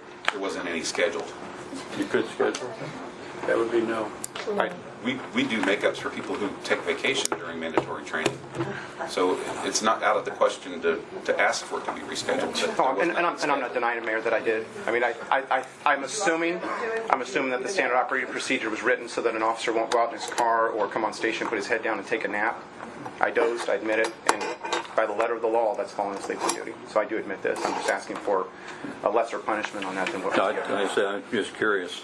If you're retired and you had some family issues, you should have asked to just try to reschedule, and maybe they could have got a reschedule for you. Yeah, that's not something that came to my mind. So if I could just close with a couple more things, please. I appreciate the time that you've given to me greatly. It's my opinion that I didn't violate the first 3 offenses that I talked to you gentlemen about, and but number 4, yes. I mean, I feel as though a just punishment throughout this whole thing is a written reprimand for falling asleep on duty. I feel that with call number 1, I've proven the fact that of how I handled the call. I was told that I didn't do this or this or this, and I proved with paperwork that I did do this, this, and this. With number 2, I still feel I have a legitimate law enforcement need to print that, and it's even been brought up over here that I did have a legitimate law enforcement need, and she was a coordinator for that for years and did a great job. And number 3, that I was dishonest. It proved on the audio that I wasn't dishonest. I never said prior to it going to the prosecutor's office. I just said I don't want something like that today, tomorrow, or ever to be seen. And as far as number 4, yeah, I'm guilty of that. And that's what I would ask. I'd ask for the first 3 charges to be dismissed, and for the 4th one to be upheld, because I am guilty. I just think it's sad that, first off, I didn't have a chance to defend myself prior to all of this coming to be. It was, here you go, here's all your discipline. I wasn't even given a chance, and this is the headline I get. I'm a 21-year officer with a clean record. The only thing I can ever remember being in my disciplinary policy, or disciplinary folder, is backing into a tree when I had about 3 or 4 years on. Other than that, and this is what I get: officer suspended for botched investigation. And this is what my family gets, and this is what my kids get. I didn't botch an investigation. I didn't, and it shows, especially in number 1, what I did. I did the proper channels. And I know even Chief Rainey has commended me a couple times. I don't know if it's in my folder, but back in December of last year, I did a canned food drive. I went and read to little kids for a canned food drive to provide food for families for Christmas. He also recognized me, as well as you, Mayor Walker, upstairs for going above and beyond the call of duty on a pursuit back earlier this year. So I just ask that when all things are considered, that I think this is just sad that it's come to this, that a 21-year officer with a pretty darn good record and a lot of support from the community is facing these kinds of charges for what I feel like I've given evidence of that I didn't deserve. So I thank you for your time. I sincerely thank you, because I know you did not have to review this, and I apologize for taking so much of your day away from you, but I just appreciate your consideration in amending this. Thank you. Any closing? In handling this last discipline, it was just one violation, sleeping on duty, like you explained. If there's anything to add to what Michael said, we started going through, or You said it, Chelsea. So, Mayor Walker, can I ask what's going to happen now then, sir? We're going to recess and discuss what we found out here, and we'll return. I can't tell you when. Okay. I know the disciplinary matrix now. I don't know if it's going to get skewed because of everything, but I don't know if that's something we'll be able to discuss when we come back to talk or not. I mean, if anything is dismissed, then obviously Typically, when we have something like this, we review the evidence that has been presented, and we'll make a decision based on what you and the chief and assistant chief have presented, and we'll just say either we agree with it, amend it, or disagree, whatever. That'll be the end. Just one more thing then, too, and I'm sorry. Are you going to request Assistant Chief Keller to go and review that information in the computer, reference the first charge that I had? Yes, he's already been informed of that. Check on it. I need a copy of that. Mayor Walker, do you let us know if we want to come back when you're done deliberating? Pardon? Do you let us know to come back when you're done deliberating? How does the Board of Works work? The only thing we've done in the past is you hang around. It could be 10 minutes, it could be an hour. But it would be right today. That's what it's all new to me, so I just wondered how that worked. And I appreciate your consideration in telling me how it works. Yeah, Thank you. it's just how long it takes us to come to a Thank you. decision. We're in recess.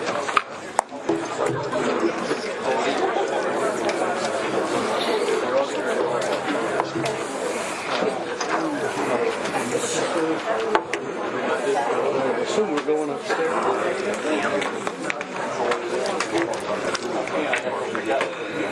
I'll give you a buzz, yeah. Yeah, let's go. I don't know, but I'll know what's going on. Can I do that? I'll buy. Let's go.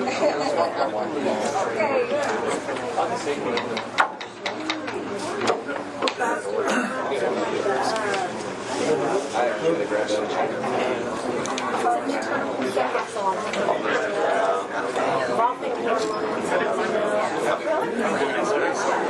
If you're not a runner. Well, like, yeah, I know. But you didn't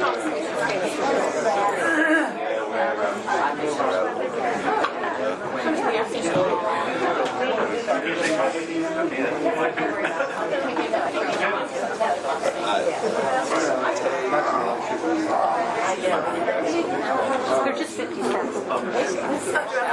Right behind me. Yeah, I just got it. Taylor, never mind. Okay. Yeah.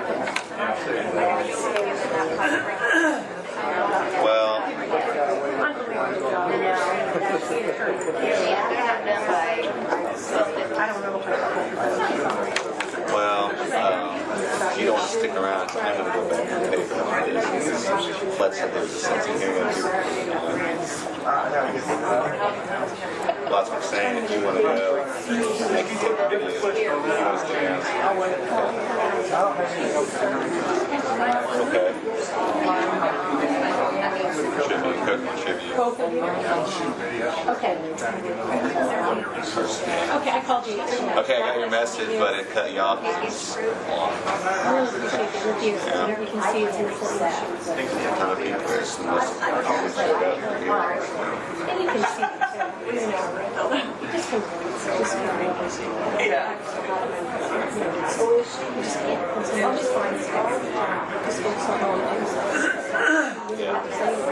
but again, like for someone who's new, I'm new to the process, and a lot of people complain that there's secrecy how it goes, so that's why I don't because it's going to take place in 2 weeks. Someone called me, I didn't know if about me,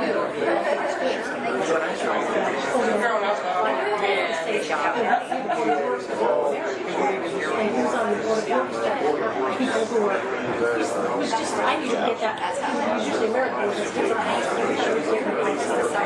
Just because I hate that, I want good or bad, and when it's You know, Getting called for section 2. you guys gonna stay next to that? Yeah, we'll go. I don't know how many minutes it would be, 2 or 3 hours. So you can look at the story and get the video. It'll be on the website today. The pilots. Whenever they get this done, we'll go back and look at it. And you know about the Yeah. what you need, you make clear since it's well. We're gonna end up saying, you know, little and you ask whether it's settled or it's really. Oh, yeah. Next for city. So, Because of these the mayor, Steve Goff, and Bruce Parsons are in now we the have to meeting. take money. Are you talking about the officer soon? Yes, it's already 5 minutes. Yes, and they returned us either way. There's 2 choices. Either put a trial and it's done, or they settle out. There's only 2 choices. I know. It's a civil suit. It happened quite often, and they ended up settling. Because I got something That's money at from 2 this o'clock, town. 2:30, and 3:15. Sorry, that it takes away from what we have. That makes sense. Well, I know you're saying, but you can blame town. They sue. So Well, that I you can't don't blame mean. town It could be, if they have to pay. it could be, the you officers. know, a situation where they may not do anything at all. I mean, they could amend it. Small minor things. It has been some off of that.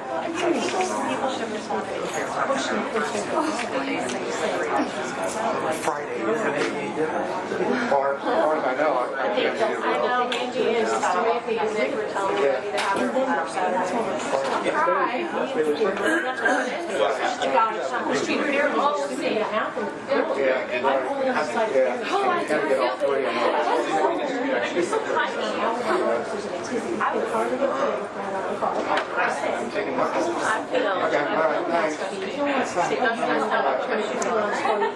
I know. I do feel.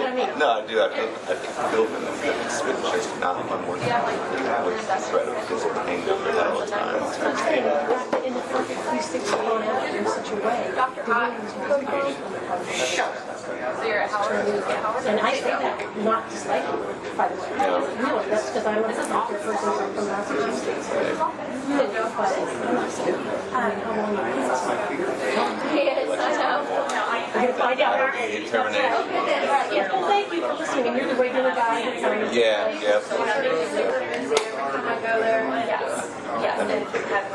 Did they keep you updated? No.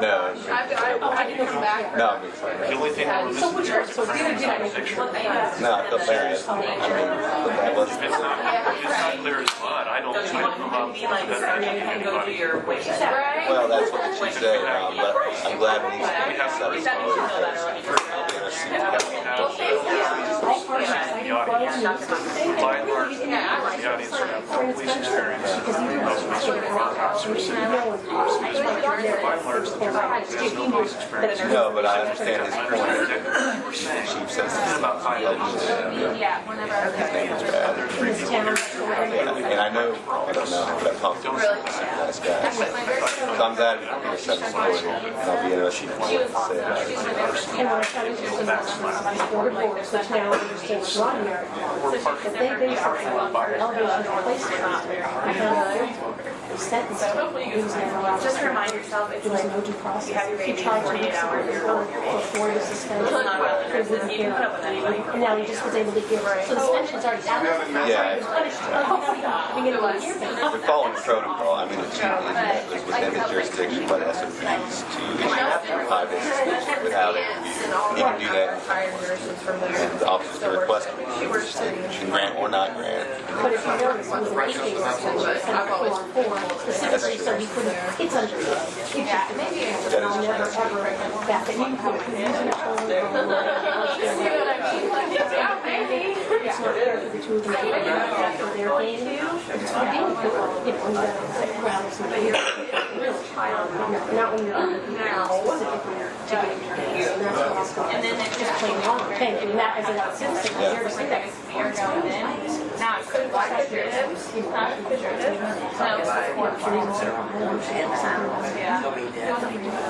This last 4-year term, they want to say that. I'm like,